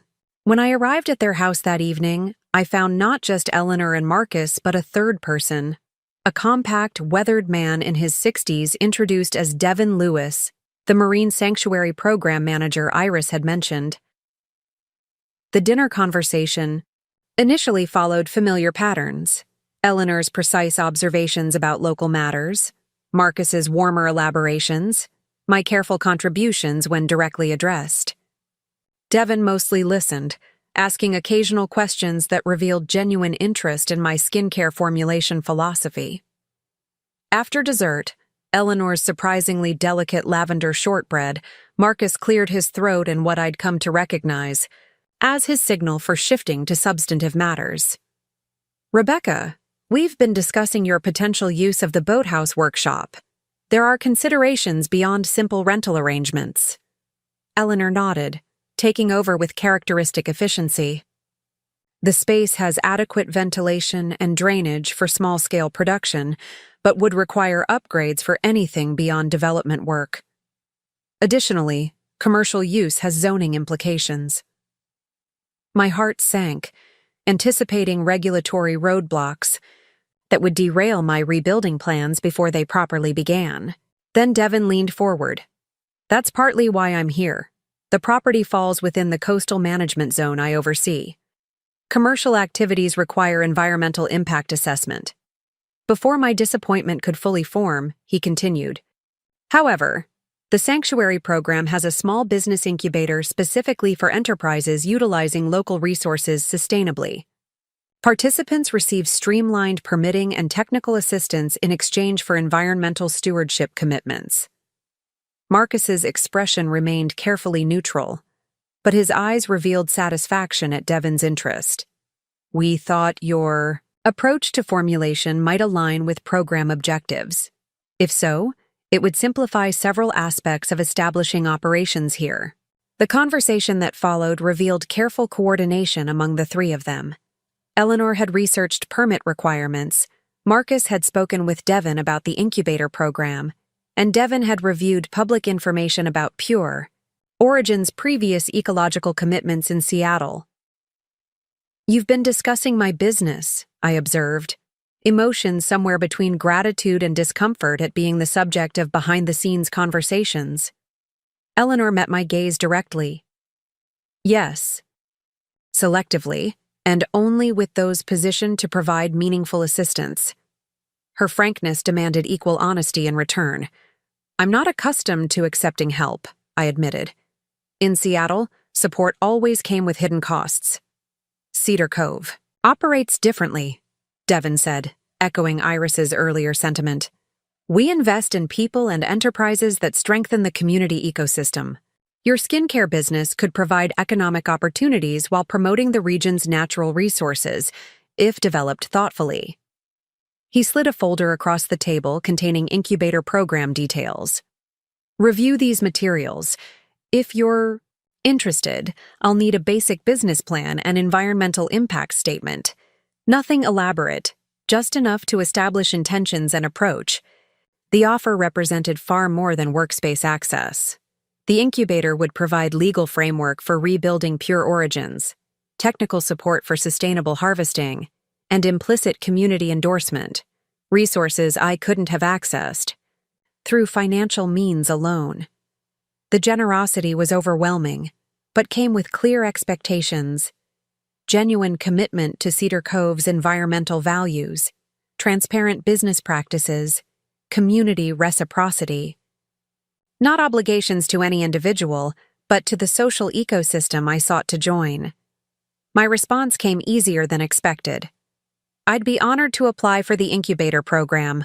My business has always prioritized sustainability, but developing formulations, specifically centered on local coastal ecosystems, would allow deeper integration of those values. The words felt simultaneously professional and deeply personal. The first time since arriving in Cedar Cove that I'd spoken about my work without carefully maintained barriers between business and identity. After Devin left, Marcus refilled wine glasses while Eleanor retrieved a simple contract from her office, a month-to-month agreement for the boathouse workshop at a rate significantly below market value for commercial space. Consider it transitional support until you're established, she explained, forestalling my objections. The rate increases incrementally as revenue develops. The structure was elegant in its simplicity, affording me immediate access to necessary space while maintaining appropriate business boundaries and acknowledging the temporary nature of the arrangement. I signed without haggling, another departure from my Seattle business approach. Thank you both for everything. The inadequacy of the phrase hung in the air until Marcus chuckled. You're still cataloging the everything, I imagine. Takes time to recognize the full scope of major life transitions. His perception was unnervingly accurate. Each day in Cedar Cove revealed new dimensions of what I'd left behind and what might be possible ahead, a constantly shifting inventory. of losses and gains that defied simple calculation. Eleanor studied me with unusual openness. You remind me of myself 30 years ago. Different circumstances, but similar essence. Professional woman, accustomed to controlling variables, suddenly navigating unpredictable terrain. The comparison startled me, not just the personal observation from typically reserved Eleanor, but the implied journey from my current uncertainty to her evident self-possession. Does it get easier? I asked, the question emerging more vulnerable than intended. Not easier, she replied after consideration. More authentic. The energy previously devoted to maintaining facades becomes available for actual living. She glanced at Marcus, their decades of partnership evident in the look that passed between them. We've found that sufficient compensation for increased complexity. The conversation shifted to practical matters, workshop key arrangements, utility access, storage considerations. But Eleanor's observation lingered as I walked back to my apartment under a canopy of emerging stars. Authenticity as an alternative to control. The concept challenged fundamental assumptions that had guided my personal and professional development. In Seattle, I'd achieved success precisely by controlling variables: brand messaging, product, quality, professional image, even my marriage presentation. The approach had built Pure Origins into a valuable business, but had ultimately failed to protect what mattered most when Ethan decided to seize control. The following week unfolded. With new purposefulness, mornings at the cafe, afternoons at the co-op, evenings and one precious day off dedicated to establishing my workshop and developing application materials for the Sanctuary Incubator program. Iris's equipment, transported by Marcus's pickup truck and installed with his practical assistance, transformed the empty boathouse into a functional development space. Basic shelving constructed from reclaimed wood provided storage for the botanical samples I'd begun collecting, seaweeds harvested under Devon's guidance, coastal plants identified during walks with a local herbalist Iris had introduced, minerals extracted from clay deposits along specific beaches. Each interaction expanded my understanding of Cedar Cove's interconnected systems. The herbalist who showed me sustainable harvesting techniques purchased her honey from a beekeeper who bought coffee exclusively from Lisa's cafe. The woodworker who helped install shelving traded services with the fisherman who supplied the restaurant that ordered produce from Iris's farm. The economy functioned on relationships as much as currency, a complex web of reciprocity that provided resilience against market fluctuations affecting tourist-dependent businesses. 3 weeks into establishing my workshop, I experienced a breakthrough that crystallized the direction for Pure Origins' rebirth. Experimenting with a seaweed harvested from a specific cove, I discovered that traditional extraction methods failed to capture its most beneficial compounds. On impulse, I adapted a technique mentioned in one of Marcus's books on indigenous coastal traditions, a cold infusion process using locally harvested salt and moonlit timing. The resulting extract possessed remarkable properties: exceptional hydration capacity, noticeable skin barrier repair effect, and a faint natural iridescence that no synthetic additive could replicate. Working through the night, I incorporated the extract into 3 sample formulations: a lightweight face serum, an intensive repair mask, and a protective balm for wind-chapped skin. Each product embodied a different aspect of coastal resilience: the serum's adaptability, the mask's regenerative capacity, the balm's protective barrier. Together, they represented not just skincare but a philosophy: working with environmental challenges rather than against them, finding strength through flexibility rather than rigid resistance. The next afternoon, I brought samples to the sanctuary office where Devon was reviewing my incubator application. He examined the products with scientific interest, noting the extraction method's alignment with traditional ecological knowledge his program sought to preserve. When he applied a small amount of balm to his weather-roughened hands, his eyebrows rose at the immediate improvement in texture and comfort. "This is different from conventional products," he observed. "Less about disguising damage, more about supporting natural recovery processes. Exactly, I confirmed, the directions suddenly clear. Pure origins, coastal resilience, skincare inspired by ecosystems that thrive despite constant challenge, salt spray, wind erosion, tidal disruption, formulations that support skin's innate capacity for adaptation rather than imposing artificial solutions. The concept represented both continuity and evolution from my original brand vision, maintaining core values of natural efficacy while embracing a deeper ecological framework that reflected my own journey from disruption to renewal. Devin nodded slowly. That narrative connects personal care to environmental stewardship in compelling ways. Perfect alignment with sanctuary program objectives. He made notes in my application file, then looked up with unusual animation. The summer artisan market is happening in 3 weeks. Established vendors are already selected, but the community booth has space for incubator participants to share product concepts and gather feedback. Would be valuable market research for your sanctuary application. The invitation represented my first public presentation of Pure Origin's new direction, a significant step from private development to community engagement. I'd need to prepare proper samples, informational materials. I began calculating necessary steps, mind racing with logistics. Devin smiled slightly. Talk to Valerie at the photography gallery. She coordinates the community booth and has a background in brand presentation. And Rebecca?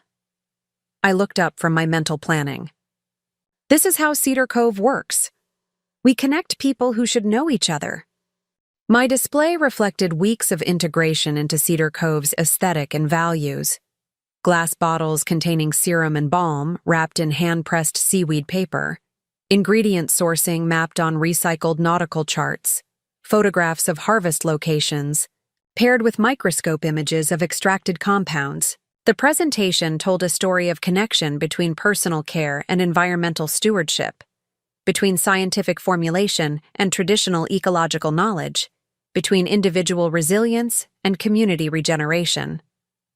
The market opened. At 10, visitors gradually filtering through display areas with the leisurely pace of summer tourists mixed with the purposeful shopping of locals. My first interested browsers approached tentatively, drawn by the unusual botanical display. They listened to my explanation of coastal-inspired formulations with polite interest that transformed to genuine engagement when they experienced the products directly, the unexpected silkiness of seaweed extract, the immediate comfort of wind protection, balm, the subtle natural fragrance of shore herbs. By noon, a small crowd regularly gathered around my section of the community table. Word had apparently spread about the seaweed skincare being offered by the new woman at the Washington's place. I recognized cafe regulars, co-op customers, and various Cedar Cove residents I'd encountered during my 6 weeks in town. They tested samples, asked thoughtful questions, and offered surprisingly technical feedback about texture preferences and packaging functionality. Several purchased sample sizes despite limited quantity, while others left contact information for future availability. The validation of market interest provided necessary confirmation that Pure Origin's new direction resonated beyond my personal vision. Cedar Cove represented a dramatically different market from Seattle's status-conscious urban professionals, but these customers demonstrated sophisticated understanding of natural formulations and willingness to support quality local production. The financial scale would never match my previous operation, but the business model offered something potentially more valuable: sustainability, independent of constant growth pressure. Late in the afternoon, as market activity reached peak intensity, I looked up from a conversation with a potential customer to find a familiar figure standing at the edge of my display area. Eleanor Washington observed silently, her expression characteristically contained yet somehow approving. After the customer moved on, she approached with deliberate steps. "Your presentation reflects thoughtful integration of local elements," she noted, examining the display with professional assessment. "Appropriate restraint in claims, clear value proposition, Well executed. Coming from Eleanor, this constituted effusive praise. Thank you, I replied, grateful for her specific notice of elements that had required careful consideration. The response has been encouraging. She nodded slightly, then surprised me by extending her palm, where a business card rested, not her own, but one bearing the logo of a regional business publication. Catherine Monroe, editor of Northwest Entrepreneur Quarterly, staying with us this weekend. Has interest in regenerative business models. I've mentioned your work. She placed the card on my display table. Call tomorrow if you wish to discuss feature possibilities. Before I could properly process this unexpected development, Eleanor continued with characteristic precision. You've found your footing here more rapidly than anticipated.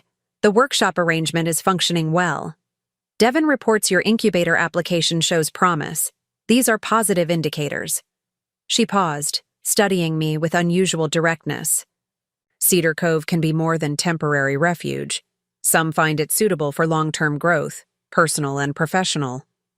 The observation addressed questions I'd barely articulated to myself, whether Cedar Cove represented transitional shelter or potential home, whether pure origins, coastal resilience constituted a placeholder until legal matters resolved, or a legitimate new direction deserving full commitment. Eleanor wasn't offering answers but acknowledging the crossroads with characteristic perception. I'm beginning to consider that possibility, I admitted, the statement feeling like significant disclosure despite its simplicity. She nodded once. Message delivered. Dinner Tuesday, 7 o'clock. Catherine will join us. With that, she departed, moving through the market with dignified purpose, stopping occasionally at other artisans' displays with brief but focused attention. I watched her progress, understanding that her visit to my booth represented more than casual interest. It constituted public acknowledgement of connection, a signal to the community regarding my status within Cedar Cove's social ecosystem. As the market concluded and vendors began dismantling displays, I found myself surrounded by evidence of unexpected belonging. Empty sample containers indicating customer interest, a list of contact information from people requesting product, availability, business cards from local shop owners inquiring about future wholesale possibilities. Most significantly, conversations throughout the day had gradually shifted from "Where are you from?" to "What are you creating here?" The subtle, but crucial transition from outsider to community participant. That evening, sitting on my apartment deck watching sunset paint the bay in impossible colors, I reviewed the day's events with a sense of quiet wonder. 6 weeks earlier, I'd arrived in Cedar Cove with nothing but emergency cash, formulation, notebooks, and bone-deep exhaustion from betrayal. The woman who had fled Seattle in crisis bore increasingly little resemblance to the person now contemplating regional business features and incubator program participation. The transformation wasn't complete.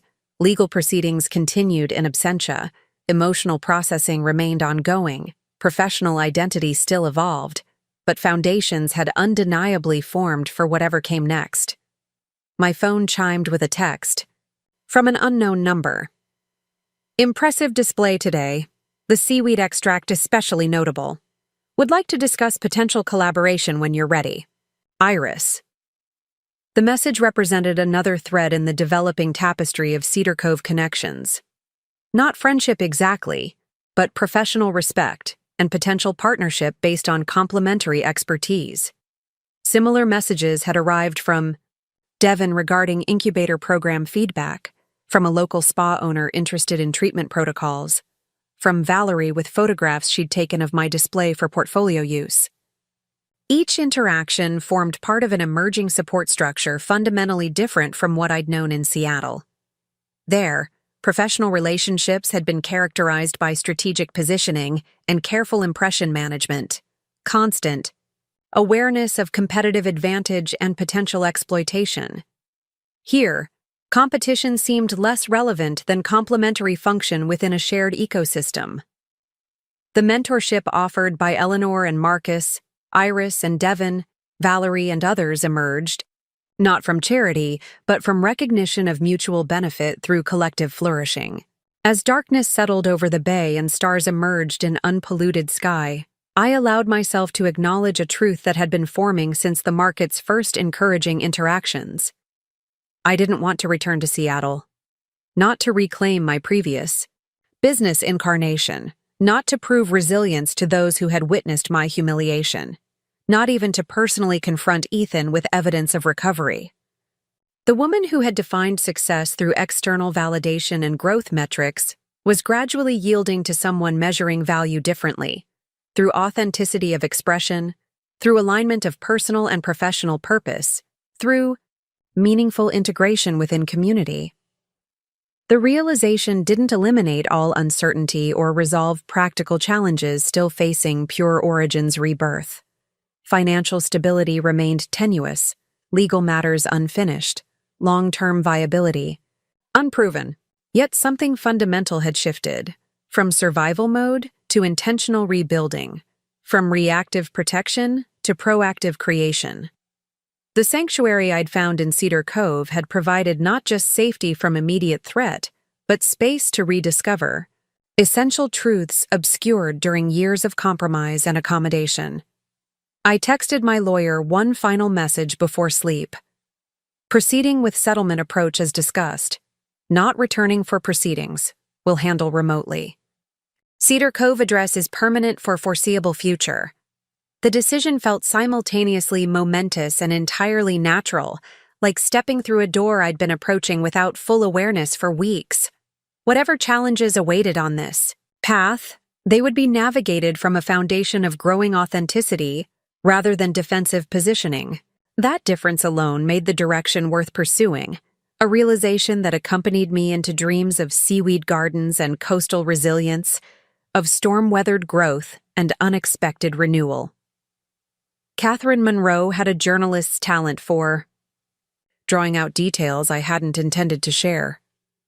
Over dinner at the Washingtons' home, her questions peeled back layers of my carefully constructed narrative with such disarming warmth that I found myself describing my Seattle to Cedar Cove journey with unprecedented candor. Her salt and pepper hair framed an expressive face that registered genuine interest rather than mere professional curiosity. Eleanor observed our conversation with quiet approval, occasionally filling gaps with contextual information about Cedar Cove's business ecosystem that positioned my emerging venture within a larger regional narrative. "What fascinates me," Catherine said, sipping the local Pinot Noir Marcus had opened, "is how your business concept has evolved to reflect personal transformation. The original Pure Origins emphasized purity and origins, controlled processes, predictable outcomes. This coastal adaptation embraces variability and resilience instead." Her observation illuminated connections I'd felt intuitively, but hadn't articulated so precisely. Products designed to work with environmental stressors, rather than against them. That's a profound philosophical shift. "Necessity driving innovation," Eleanor commented, her first direct contribution to the discussion of my business approach. "Adaptation is intelligence expressing itself through circumstances." The statement carried weight beyond business strategy, acknowledging the personal journey underlying my professional pivot without requiring explicit disclosure of painful details. Catherine nodded thoughtfully, recognizing the multiple layers of meaning. "That's exactly the angle I'd like to explore in the feature," she said, making notes in a small leather-bound journal. "Not just product development, but the broader implications for sustainable business models in transitional economies." Coastal communities like Cedar Cove are navigating their own transformations, from resource extraction to experience economies, from seasonal dependency to year-round sustainability. Your business embodies themes relevant beyond skincare. The proposed feature would position Pure Origins, coastal resilience as a case study in regenerative business practices, enterprises that contributed positively to environmental and community ecosystems rather than merely mitigating negative impacts. Catherine's editorial approach transcended conventional business reporting that emphasized growth metrics and competitive positioning.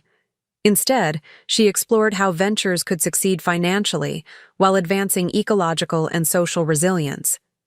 The concept resonated deeply with the direction I'd been instinctively pursuing since arriving in Cedar Cove. "When would you need to conduct the main interview?" I asked, mentally calculating preparation required before such public exposure. Catherine smiled, closing her notebook. "We just completed it. I have what I need for the profile section. For the technical aspects, formulation philosophy, ingredient sourcing, production methods, I'd like to visit your workshop tomorrow if convenient. Seeing processes firsthand provides texture impossible to capture through description alone." Her statement stunned me momentarily. The casual dinner conversation I'd navigated with decreasing guardedness had actually been the substantive interview. While I'd been consciously present and thoughtful in my responses, I hadn't filtered with the precision I would have applied had I recognized the exchange as on-record professional documentation. The realization triggered a flicker of my old protective instincts, concern about controlling narrative, managing impressions, strategically positioning information. Eleanor, ever perceptive, noted my hesitation. "Catherine's approach prioritizes authenticity," she observed calmly. "Calculated responses rarely capture essential truths." Her implication was clear. The interview format had deliberately bypassed my professional armor to access more genuine insights. Rather than feeling manipulated, I found myself strangely relieved. The woman I was becoming in Cedar Cove had less need for carefully constructed presentations than the executive I'd been in Seattle. "The workshop isn't particularly photogenic yet," I warned Catherine, surrendering to the process. "We're still in development phase rather than production." She waved away my concern.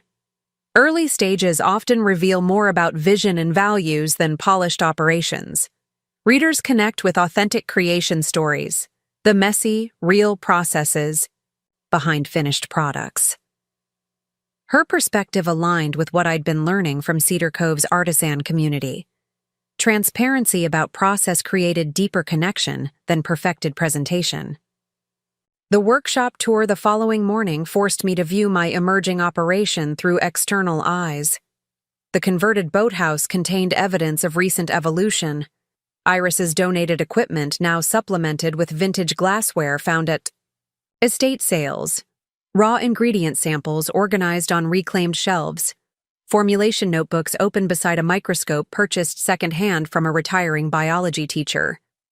The space lacked the gleaming stainless steel and precise organization of my Seattle lab, but possessed character that reflected integrated purpose rather than standardized production. Catherine photographed elements that would never have featured in my previous marketing materials: the stone collection basin filled with seawater for mineral extraction, the handwritten formulation adjustments noting weather conditions during harvesting, the recycled containers used for test batches. She asked thoughtful questions about extraction methodologies, preservation systems, and quality control processes. Unlike many business journalists I'd encountered in Seattle, she demonstrated genuine understanding of technical details while connecting them to broader philosophical implications. "Your approach embodies principles we're seeing across multiple sectors," she noted, examining a tray of seaweed samples at different processing stages. Hyperlocal sourcing, circular production systems, embedded environmental monitoring, direct producer-customer feedback loops. The scale is intentionally limited, but the impact potentially significant through demonstration effects. Her analysis identified patterns I'd been implementing intuitively, connecting my isolated decisions to emerging economic frameworks focused on regeneration rather than extraction.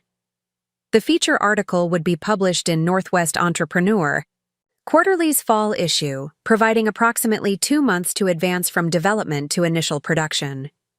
The timeline created healthy pressure to solidify formulations, finalize packaging, establish pricing structures, and create sales channels, transforming Pure Origins, coastal resilience from concept to viable enterprise. The workshop that had functioned primarily as development space would need to accommodate small batch production, while maintaining formulation integrity. As Catherine packed her camera equipment, she offered a parting insight. What you're developing here isn't just products but proof of concept for values-aligned enterprise. Don't underestimate the significance of that demonstration effect. Her words would prove prophetic in ways neither of us anticipated that morning. The Northwest Entrepreneur Quarterly feature would eventually catalyze connections far beyond regional skincare markets, positioning Pure Origins, coastal resilience, within broader conversations about business approaches to climate adaptation. The weeks following Catherine's visit unfolded with intensified purpose. My cafe hours decreased as Alan offered additional responsibility at the co-op. Recognizing my inventory management had improved efficiency enough to justify higher compensation. The arrangement provided more time for product development while maintaining income stability and community connection. Lisa arranged schedule adjustments with characteristic blend of grumbling and support. Losing my best barista to seaweed is ridiculous, but I respect the hustle. Keep the morning rush shift. Your regulars would revolt if someone else made their cappuccinos. Devon's Marine Sanctuary Incubator Program officially accepted Pure Origins, coastal resilience, providing streamlined permitting for ingredient, harvesting and technical assistance with environmental impact monitoring. The program connection established credibility with regional sustainability networks and offered potential collaboration with research institutions studying coastal adaptation strategies. Most immediately, it provided access to specialized equipment for analyzing seaweed extract properties, verification that lent scientific legitimacy to traditional harvesting knowledge. Iris proposed a structured supply relationship, offering dedicated cultivation areas for specific botanical ingredients in exchange for formulation consultation on her contemplated herbal salve line.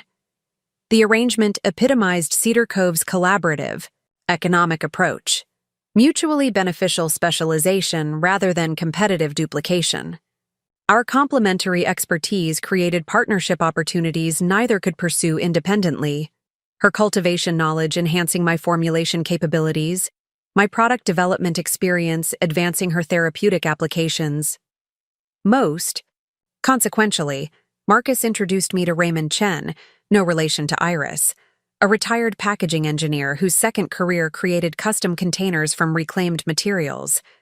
In his workshop filled with salvaged glass, sustainable woods, and experimental bioplastics, he showed prototype containers that aligned perfectly with Pure Origin's philosophical approach. Beach plastic transformed into dispensers, driftwood carved into jar lids, sea glass incorporated into bottle designs. Packaging should tell the same story as the product it contains, Raymond explained, demonstrating how each piece connected to Cedar Cove's coastal environment. The container designs resolved a significant challenge, creating distinctive packaging that communicated brand values without requiring environmentally problematic materials or prohibitive minimum orders. Raymond's small batch, locally produced approach allowed gradual scaling aligned with business growth, rather than forced expansion to meet conventional manufacturing requirements. The resulting containers would cost more per unit than mass-produced alternatives but embodied the brand's commitment to integrated sustainability. Through these evolving partnerships, Pure Origins, coastal resilience took tangible form beyond concept and sample formulations. Each relationship extended my integration into Cedar Cove's business ecosystem, creating reciprocal connections that transcended transactional arrangements. The enterprise emerging from these collaborations differed fundamentally from my Seattle operation, less focused on rapid scaling, more attentive to relational integrity and environmental embeddedness. Success metrics shifted accordingly, prioritizing sustainable profitability, ecosystem contribution, and stakeholder well-being over market dominance or investor returns. 6 weeks after Catherine's visit, with production systems established and initial inventory created, Pure Origins, coastal resilience launched formal operations. The debut occurred not through conventional marketing campaigns, but via Cedar Cove's interconnected social fabric. The co-op featured products on consignment, with in-store sampling events, Valerie's Gallery incorporated skin-friendly hand balm into the complimentary refreshment station, where visitors enjoyed local beverages while viewing exhibitions. The Tidal Basin Cafe offered testers in restrooms with information cards explaining the local ingredient sourcing. Word spread through authentic channels, personal recommendations, direct experience, community pride, and locally produced quality. Initial sales exceeded modest projections, with particular interest in the signature Tidal Recovery Serum, featuring the specialized seaweed extract. Customers responded to both product efficacy and the integrated story behind the formulations. Coastal. Ingredients harvested with sanctuary program oversight. Traditional extraction methods validated by modern analysis. Packaging created from materials reclaimed from the very beaches where ingredients were sourced. The workshop expanded operations gradually, maintaining development capabilities alongside small batch production. I hired my first employee, Kyle from the cafe, recently returned from his first semester at college with newfound interest in sustainable business practices. His part-time role managing inventory and basic production steps freed my focus for formulation refinement and business development. The arrangement reflected Cedar Cove's intergenerational knowledge transfer approach, creating meaningful employment. That complemented rather than competed with educational pursuits. As production routines stabilized and local distribution expanded to regional specialty retailers, my Seattle past resurfaced through a detailed settlement proposal from Ethan's attorneys. The terms reflected my lawyer's skillful negotiation, substantial financial compensation for surrendering the original Pure Origins trademark, and formulations, non-compete provisions limited to specific metropolitan markets, mutual non-disparagement, agreements protecting both parties' professional reputations. The document represented rational conflict resolution, translating emotional betrayal into pragmatic business dissolution. I reviewed the agreement on my apartment deck, watching fishing boats return to harbor with the day's catch. The settlement would provide significant capital for expanding production capabilities and developing additional product lines. It would legally sever remaining connections to Ethan and the business version we had influenced together. It would close the chapter that had begun at that Seattle pitch competition years earlier, acknowledging both what had been built and what had been broken beyond repair. Financial terms are favorable, my lawyer noted during our phone consultation. Original Pure Origins retained market value despite recent disruptions. Ethan's team recognizes potential legal complications from the Prenup clause activation. They're motivated to resolve quickly and cleanly. She hesitated before adding, "There's one unusual provision they've requested, a final in-person meeting. Between principals before signing. Ethan is insisting on direct conversation to achieve proper closure." The request triggered immediate wariness. Ethan had always excelled at direct persuasion. His professional success built on personal charm, deployed with tactical precision. Any face-to-face interaction created vulnerability to manipulation techniques that had proven effective during our relationship. "That's unnecessary," I responded firmly.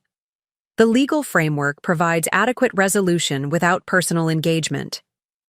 My lawyer agreed to reject the meeting request while proceeding with settlement finalization. The next morning, a text arrived from an unfamiliar Seattle number. "Rebecca, it's Ethan. Got your number from Zoe. We need to talk before finalizing everything. I'm flying to Portland Friday. We'll drive to Cedar Cove afterward. This deserves direct conversation rather than lawyer intermediaries. Just 1 hour. You owe me that much." The message landed like a stone in still water, ripples of anxiety disrupting carefully cultivated calm. The reference to Zoe, my college friend who'd warned about protecting what was mine before my wedding, indicated concerning boundary violations. Ethan's presumptive travel plans and claim of entitlement to my time demonstrated unchanged controlling tendencies. Most troublingly, his ability to identify my location suggested either ongoing surveillance or social engineering to extract information from shared connections. I sought counsel from Eleanor, showing her the message during our weekly dinner at the main house. Her expression remained impassive, but her eyes registered calculating assessment. "He's testing boundaries," she observed, attempting to establish dominance through presumption and implied threats. Classic power reassertion after perceived loss of control. Her analysis reflected professional experience with similar dynamics during her legal career. "How should I respond?" I asked, trusting her strategic judgment. Eleanor considered briefly before responding. "First, secure your environment. Alert Devon's security staff at the sanctuary office regarding potential unauthorized visitor.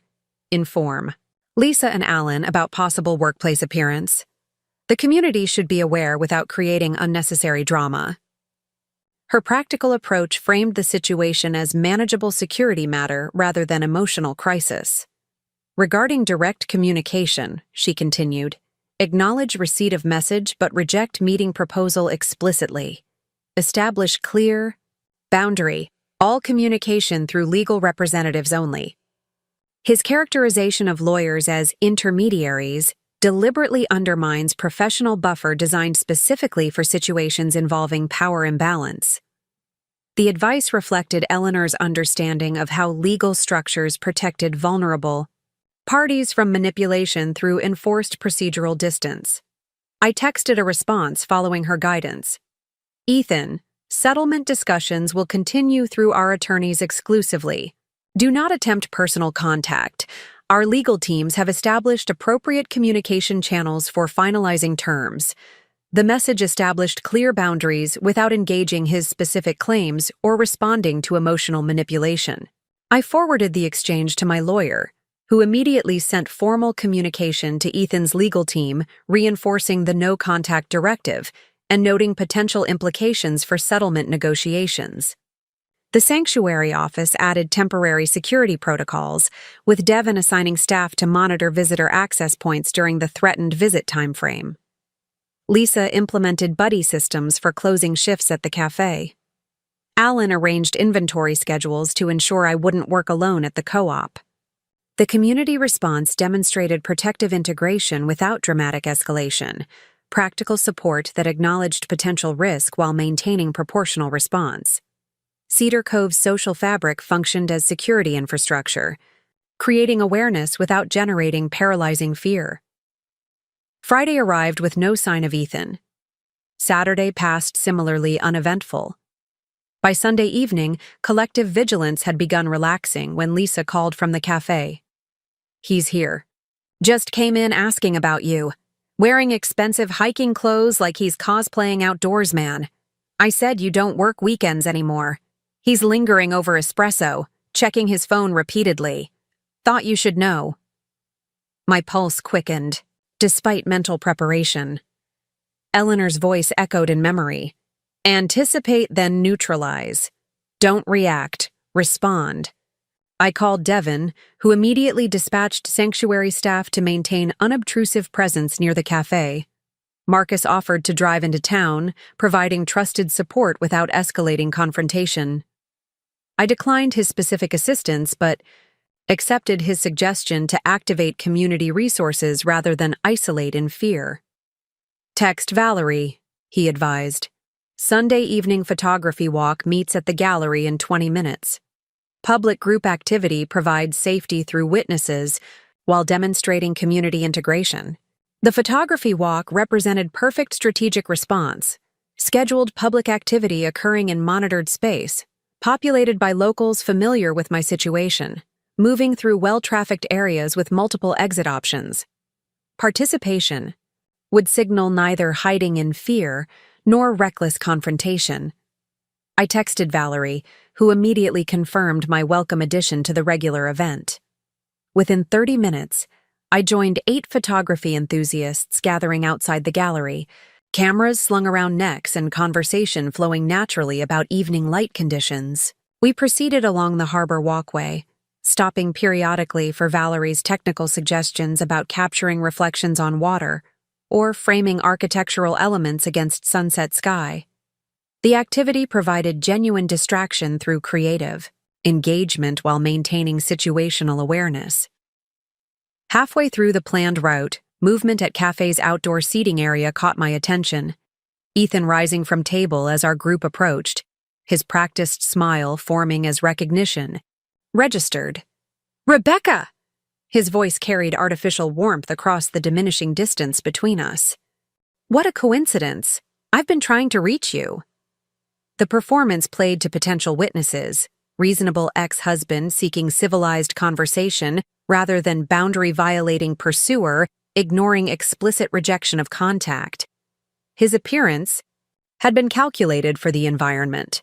Casual outdoor apparel rather than his customary business attire.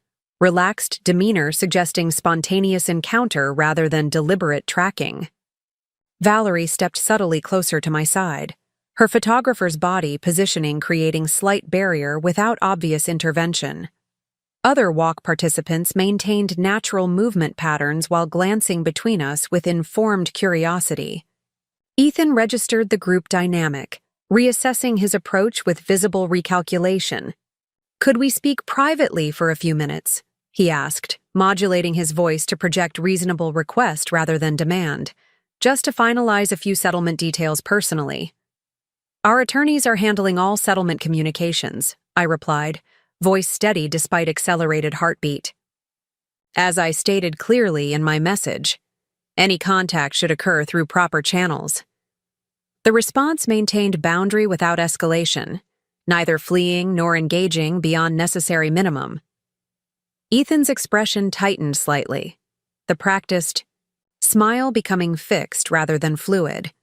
His strategy required my participation in fabricated civility, my acceptance of pretense that our interaction constituted appropriate communication rather than deliberate boundary violation. "This is ridiculous, Rebecca," he said, voice dropping to intended intimacy that nevertheless remained audible to nearby witnesses. "We were married for years. Surely we can have a simple conversation without lawyers present. I've flown all this way to resolve things amicably." His framing deliberately mischaracterized the situation, reasonable pursuit of amicable resolution rather than explicit disregard for clearly communicated boundaries. The manipulation technique was familiar from our marriage, redefining reality to position his desires as reasonable while portraying my boundaries as irrational. "You've received clear communication through appropriate channels," I stated, maintaining eye contact without emotional engagement. "This conversation is finished. Please respect the process our legal representatives have established." I turned to Valerie, indicating readiness to continue the photography walk. She nodded, addressing the group with professional composure. "Let's continue toward the lighthouse point. The rock formations create interesting shadow patterns just before sunset." As we moved away, Ethan called after us. "You've changed, Rebecca. The woman I married would never have been so cold." The statement contained unintended truth that strengthened rather than undermined my resolve. I had indeed changed. Developed boundaries his controlling behavior had gradually eroded during our relationship.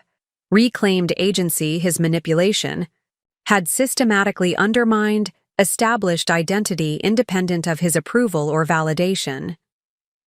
The transformation he identified as negative divergence represented essential positive evolution.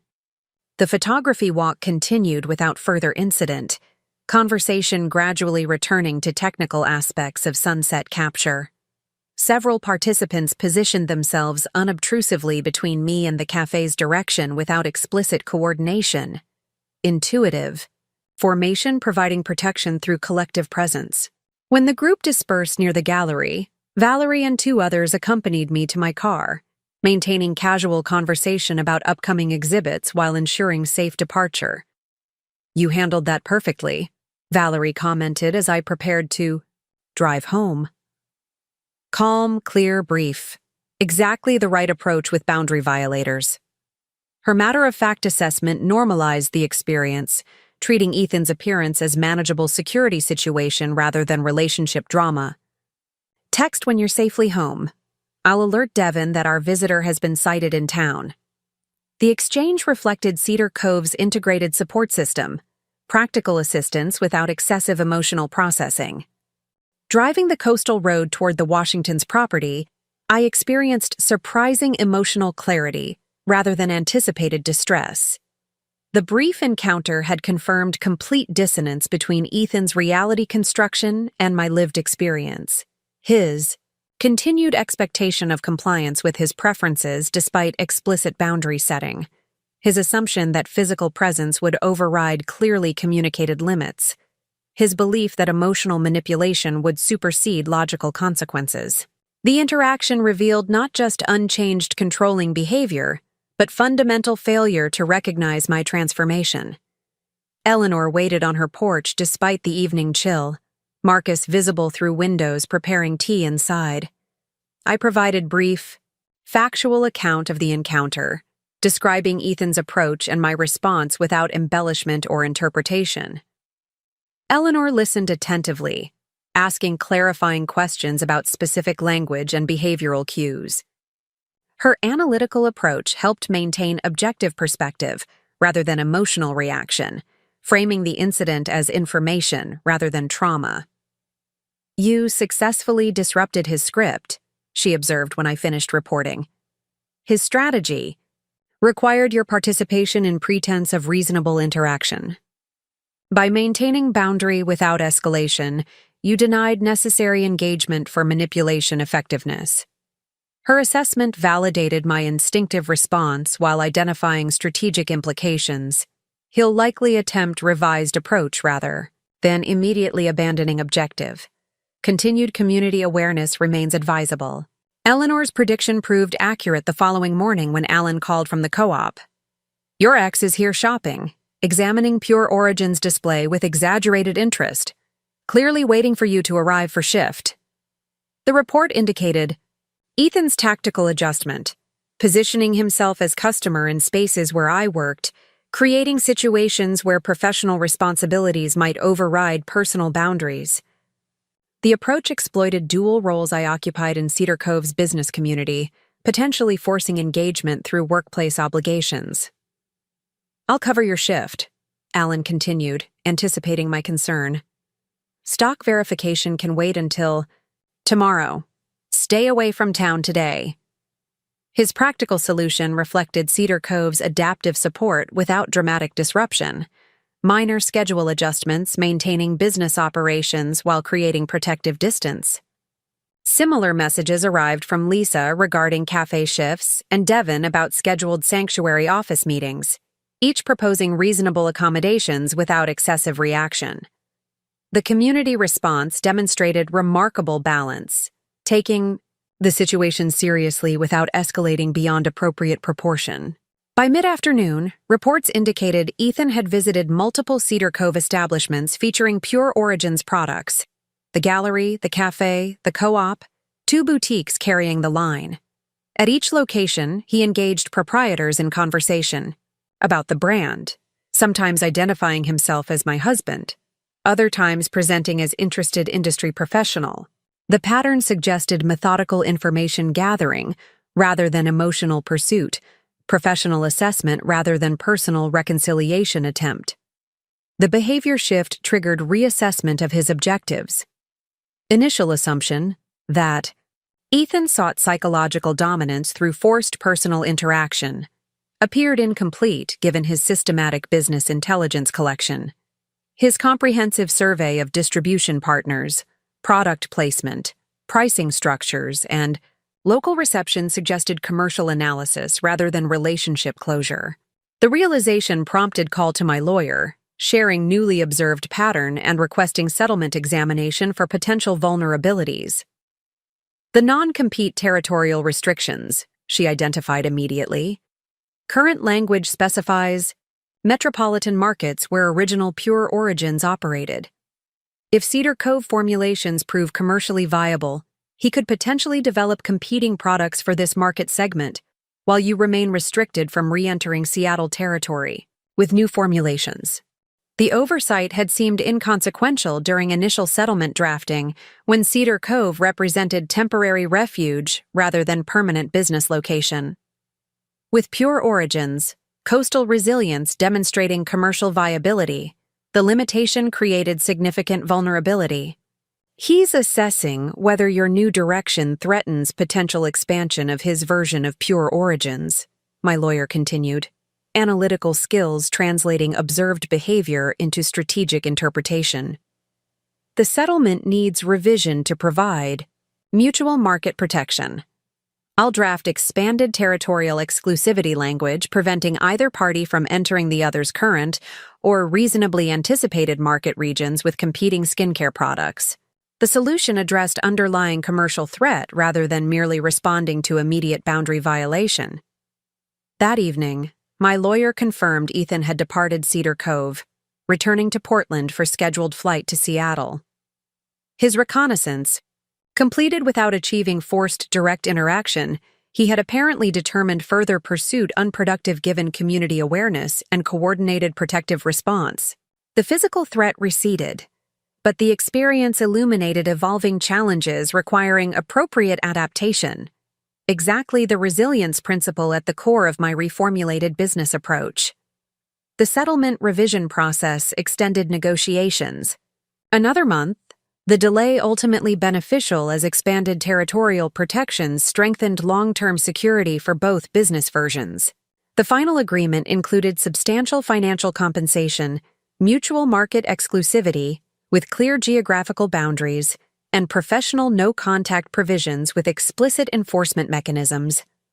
When fully executed documents arrived, for final signature, they represented not just business dissolution but comprehensive disentanglement, legal structures supporting emotional and professional separation. The financial implications transformed Pure Origins. Coastal Resilience's trajectory. Settlement funds provided capital for expanded production capacity, additional formulation equipment, and marketing development beyond Cedar Cove's immediate region. Devon's Sanctuary program connected the business to wider coastal community networks, creating distribution opportunities in similar environmentally conscious markets throughout the Pacific Northwest. Catherine's feature article, published as Negotiations Concluded, positioned the brand within emerging regenerative business conversations, attracting attention from specialty retailers aligned with sustainability values. Expansion necessitated graduation from boathouse workshop to dedicated production facility, a converted fishing warehouse at the harbor's edge with appropriate zoning for light manufacturing. The space accommodated small batch production while maintaining formulation laboratory and ingredient processing areas, allowing controlled growth without compromising quality standards.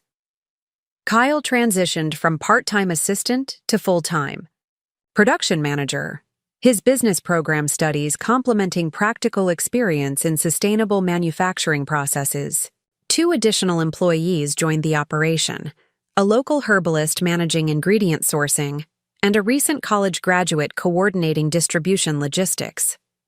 The business structure that emerged reflected Cedar Cove's collaborative economic model rather than conventional corporate hierarchy. Decision-making incorporated input from both employees and supply partners through quarterly planning sessions addressing seasonal harvesting variations, production capabilities, and market developments. Profit-sharing mechanisms distributed, gains proportionally among contributors to the enterprise ecosystem. Growth planning prioritized sustainable prosperity over maximization strategies, focusing on appropriate scaling aligned with environmental capacity and community benefit. 10 months after arriving in Cedar Cove with nothing but emergency cash and formulation notebooks, I stood on the deck of my newly purchased cottage overlooking the bay, watching autumn storm clouds gather over the horizon. The property, a modest but sturdy structure with attached studio space, represented not just financial recovery but genuine belonging. The settlement funds had facilitated purchase without depleting business capital, creating separation between personal security and enterprise development that my Seattle life had gradually eroded. The woman who had fled Seattle in crisis had undergone transformation as profound as the business she'd rebuilt. Professional identity had shifted from growth-oriented entrepreneur to regenerative enterprise steward. Social integration had evolved from strategic networking to authentic community membership. Personal boundaries had developed from reactive protection to proactive definition. Even physical appearance had changed. Designer wardrobe replaced by practical coastal attire. High-maintenance styling yielded to weather-appropriate simplicity. Tensed vigilance relaxed into grounded presence. Eleanor and Marcus joined me on the deck, bringing housewarming gifts reflecting their practical character. A weather station for monitoring atmospheric conditions affecting harvesting timing, regional field guides for coastal plant identification, a vintage barometer whose brass fittings complemented the cottage's existing hardware. Their presence represented not just neighborly connection, but meaningful mentorship that had guided transition from emergency survival to purposeful rebuilding. The relationship had gradually evolved from landlord-tenant formality to intergenerational, knowledge transfer to emerging friendship. "Proper anchoring," Marcus commented, surveying the property with evident approval. A business requires geographical rootedness for sustainable operation. Mobile enterprises struggle to maintain genuine ecological integration. His observation applied equally to business foundations and personal grounding, both requiring stable connection to place for authentic development rather than superficial adaptation. The cottage purchase represented commitment to Cedar Cove as home rather than temporary refuge, acceptance of the community as chosen rather than circumstantial belonging. The settlement implementation appears satisfactory, Eleanor noted. Architectural. Precision framing personal assessment. Clean disentanglement with appropriate protections against future entanglements. Financial compensation without lingering obligations. Territorial boundaries with mutual enforcement mechanisms. Her summary addressed not just legal resolution but comprehensive liberation, frameworks establishing independence at multiple levels. The settlement had translated messy emotional betrayal into structured separation, converting relationship dissolution into business transaction with clearly defined parameters. As they departed, leaving me to continue unpacking in my new home, Eleanor paused at the doorway with uncharacteristic hesitation. "Transformation isn't linear," she observed, rare personal insight offered without specific prompting. "There will be unexpected recurrences of former patterns requiring renewed attention. The work continues beyond initial reconstruction." The comment acknowledged ongoing nature of recovery, not single triumphant moment, but continuous process requiring sustained awareness and intentional development. That evening, I stood in the cottage's small kitchen unpacking dishes when my phone chimed with text notification. The number displayed belonged to my Seattle lawyer. "Final confirmation. Settlement funds transferred to your account today. All documentation properly filed. Matter officially closed." The message represented formal conclusion to legal proceedings that had structured the past year's transition, from charity gala confrontation to Cedar Cove reinvention to comprehensive resolution. I stepped onto the cottage's deck, breathing salt air tinged with approaching rain. Fishing boats returned to harbor ahead of the coming storm, their navigation lights creating moving constellations against darkening sky. The scene embodied the resilience principles I'd incorporated into both business reformulation and personal reconstruction. Recognition of approaching challenges, appropriate preparation without exaggerated fear, calculated risk balanced with protective measures, adaptability sustained through community connection. The woman who had once defined success through external validation and material acquisition now measured value differently, through alignment of personal and professional purpose, through meaningful integration within community ecosystem, through capacity to navigate disruption without fundamental damage to essential self. The transformation hadn't erased vulnerability or eliminated future challenges, but had developed internal and external resources for meeting difficulties with grounded response rather than reactive fear. Storm clouds continued gathering offshore, their dramatic formations illuminated by setting sun. The approaching weather system represented neither threat nor inconvenience, but natural cycle requiring appropriate preparation and realistic respect. Like the coastal ecosystems that inspired my reformulated products, resilience emerged not from avoiding disturbance, but from developing capacity to absorb disruption while maintaining essential function. The understanding applied equally to personal recovery, business development, and community sustainability, interconnected systems sharing fundamental principles of adaptive integrity. I raised imaginary glass toward the advancing storm clouds. Silent toast acknowledging journey from that wine-splashed charity gala to this moment of grounded presence. The Prenup activation code texted from a ladies' room stall had indeed changed everything. Not through financial protection alone, but through catalyst effect that forced fundamental reassessment of what truly constituted value, success, security, and belonging. The transformation continued beyond this moment of apparent completion, an ongoing process of discovery rather than fixed destination. Exactly as Eleanor had observed with characteristic perception. Rain began falling as twilight deepened into evening darkness. I remained on the deck, letting weather wash over me without retreat, experiencing natural intensity without unnecessary resistance.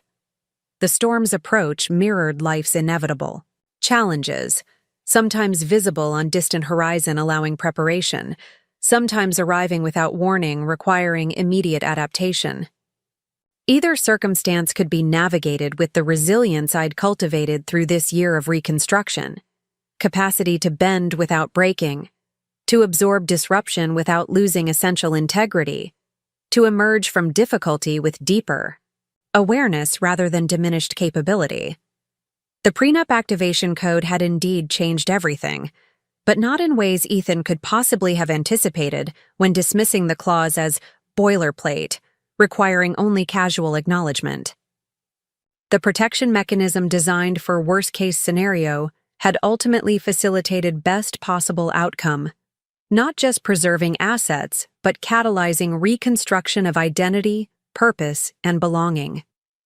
The journey from wine-stained humiliation to coastal regeneration had transformed disaster into opportunity, betrayal into liberation, ending into beginning. Whatever storms approached on future horizons would be met with hard-earned resilience, grounded presence, and the quiet certainty that adaptation represented not defeat, but intelligence expressing itself through changed circumstances.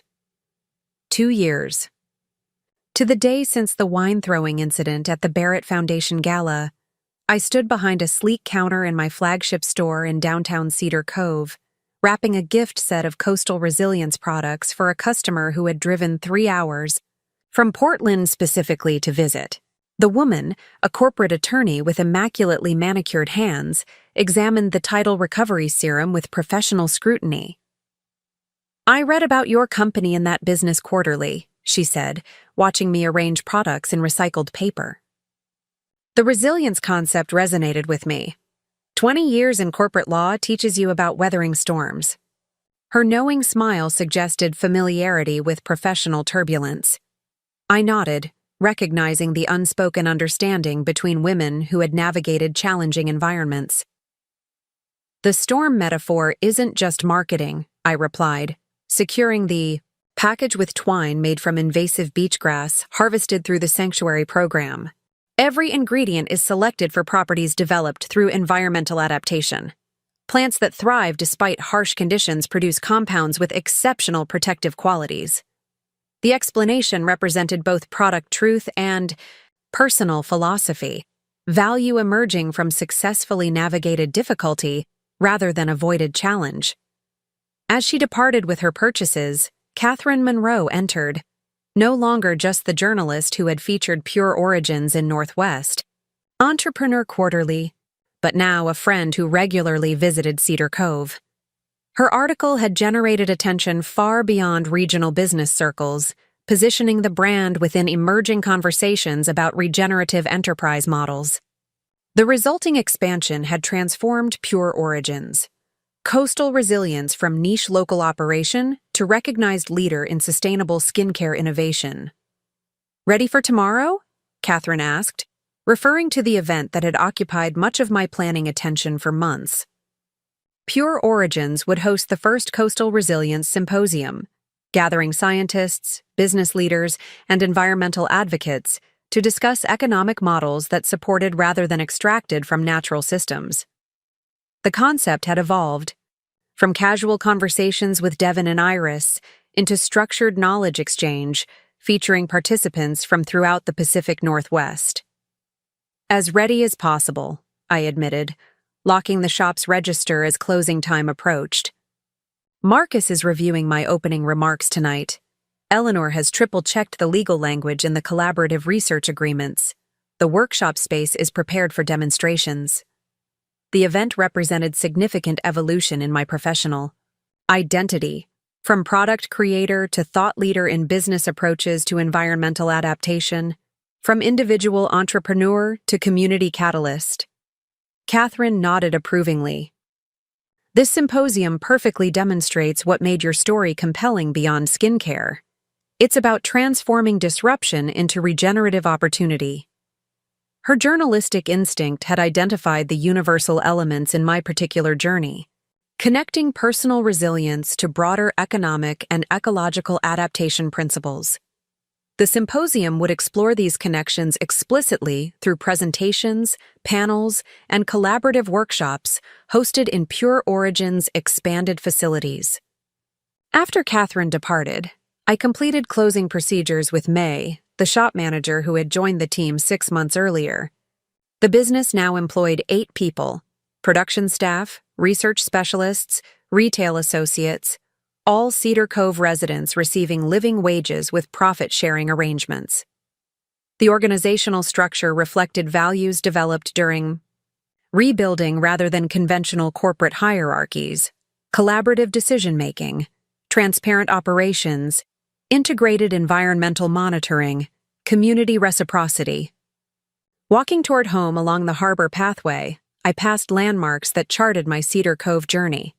The cafe where I'd served morning cappuccinos, the co-op where I'd managed inventory, the community booth where I'd first presented Coastal Resilience products. Each location represented a stage in transformation from shell-shocked survivor to integrated community member. The progression hadn't followed clean linear trajectory, but rather spiral development, revisiting similar challenges with incrementally improved capacity. Occasional regression followed by deeper integration. My cottage welcomed me with familiar comfort, modest but sufficient, practical yet personal. The structure itself embodied Cedar Cove's influence on my evolving values: quality over extravagance, functionality over impression, authentic character over prescribed perfection. Unlike the designer showcase condo Ethan and I had occupied in Seattle, this space contained nothing maintained solely for appearance or status. Each element served genuine purpose or provided meaningful pleasure rather than projecting calculated image.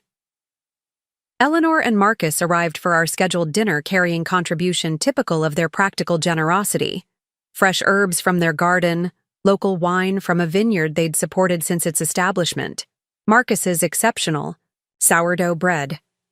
Our relationship had evolved from landlords and tenant, to mentors and protege, to genuine friendship marked by mutual respect. They had guided critical transitions without creating dependency, offered wisdom without imposing solutions, provided protection without limiting growth. The symposium preparations appear complete, Eleanor noted, arranging herbs for table centerpiece, with characteristic precision. Contractual frameworks appropriately structured for knowledge exchange without intellectual property complications. Her attention to legal fundamentals had protected Pure Origins through expansion, preventing complications that might have derailed growth without proper structural foundation. Her mentorship had taught me to value thorough preparation without succumbing to paralysis through over-analysis. The presentation flow works well, Marcus added, uncorking wine with practiced ease. Opening with personal journey provides context for larger principles, then transitioning to practical applications through case studies. Effective knowledge transfer structure. His guidance had helped develop my public speaking capacity from nervous product demonstrations to confident thought leadership. The symposium represented significant expansion of comfort boundaries, from individual entrepreneur to convener of collective wisdom. Dinner conversation flowed comfortably between symposium logistics, business developments, and community matters. The relationship had balanced over time, initially weighted toward their guidance of my rebuilding, gradually equalizing as my contributions to Cedar Cove increased through business establishment, evolving toward reciprocal exchange between peers with complementary expertise. The transition reflected healthy mentorship progression, protective support, yielding to collaborative engagement as capacity developed. "We received interesting correspondence today," Eleanor mentioned as we cleared dinner dishes. Her tone maintained neutralness that nevertheless conveyed significance. Seattle Business Publication requested interview regarding Pure Origins, expansion success and regenerative model implementation. Specifically mentioned interest in origin story involving prenuptial agreement protection mechanism activation. The comment landed with surprising emotional neutrality. 2 years earlier, such direct reference to the wine-throwing incident would have triggered immediate stress response, accelerated heartbeat, constricted breathing, hypervigilance. The reaction's absence demonstrated genuine recovery rather than mere adaptation, transformation at physiological level rather than simply behavioral management. The event that had catalyzed my Cedar Cove journey now registered as historical fact rather than active wound. Interesting timing with the symposium, I observed, considering implications while washing dishes alongside Marcus. The Prenup story provides compelling narrative hook, but risks reducing complex business philosophy to dramatic personal anecdote. The concern reflected evolved professional identity, emphasis on regenerative principles rather than individual experience, focus on methodology rather than personality. Pure Origins had developed beyond recovery story into substantive implementation of sustainable enterprise model. All profound innovations contain personal dimensions, Marcus noted. Drying plates with methodical thoroughness. Pretending otherwise creates artificial separation between business operations and human experience. Integration represents authenticity rather than inappropriate disclosure. His perspective highlighted false dichotomy between professional principles and personal motivation. Arbitrary boundary maintained through corporate convention rather than functional necessity. Eleanor nodded agreement. The prenuptial mechanism enabled reconstruction by providing essential safety. That factual connection illuminates how formal protections facilitate innovation through risk mitigation. Her framing positioned the wine-throwing incident and subsequent legal activation within broader context of structural supports necessary for vulnerable transitions. The perspective transformed potentially sensationalistic element into substantive educational opportunity. The discussion continued on my cottage deck, where we watched moonlight illuminate incoming tide, rhythmic advance and retreat, demonstrating natural cycles of renewal. The conversation explored potential approaches to interview request, frameworks, for discussing personal catalyst within professional context, methods for highlighting systemic implications without overemphasizing individual drama, strategies for maintaining privacy boundaries while acknowledging transformation journey.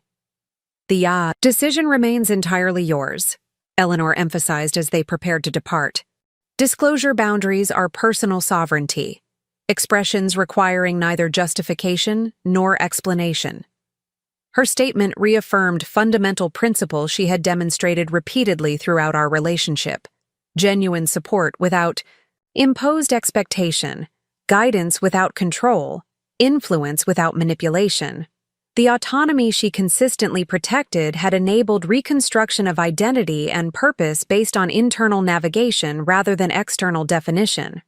Alone on the deck after their departure, I considered how completely circumstances had transformed since that disastrous gala night. The terrified woman fleeing Seattle with emergency cash and formulation notebooks had evolved into established business owner hosting scientific symposium. The individuals seeking basic survival had developed into community contributor, creating employment opportunities.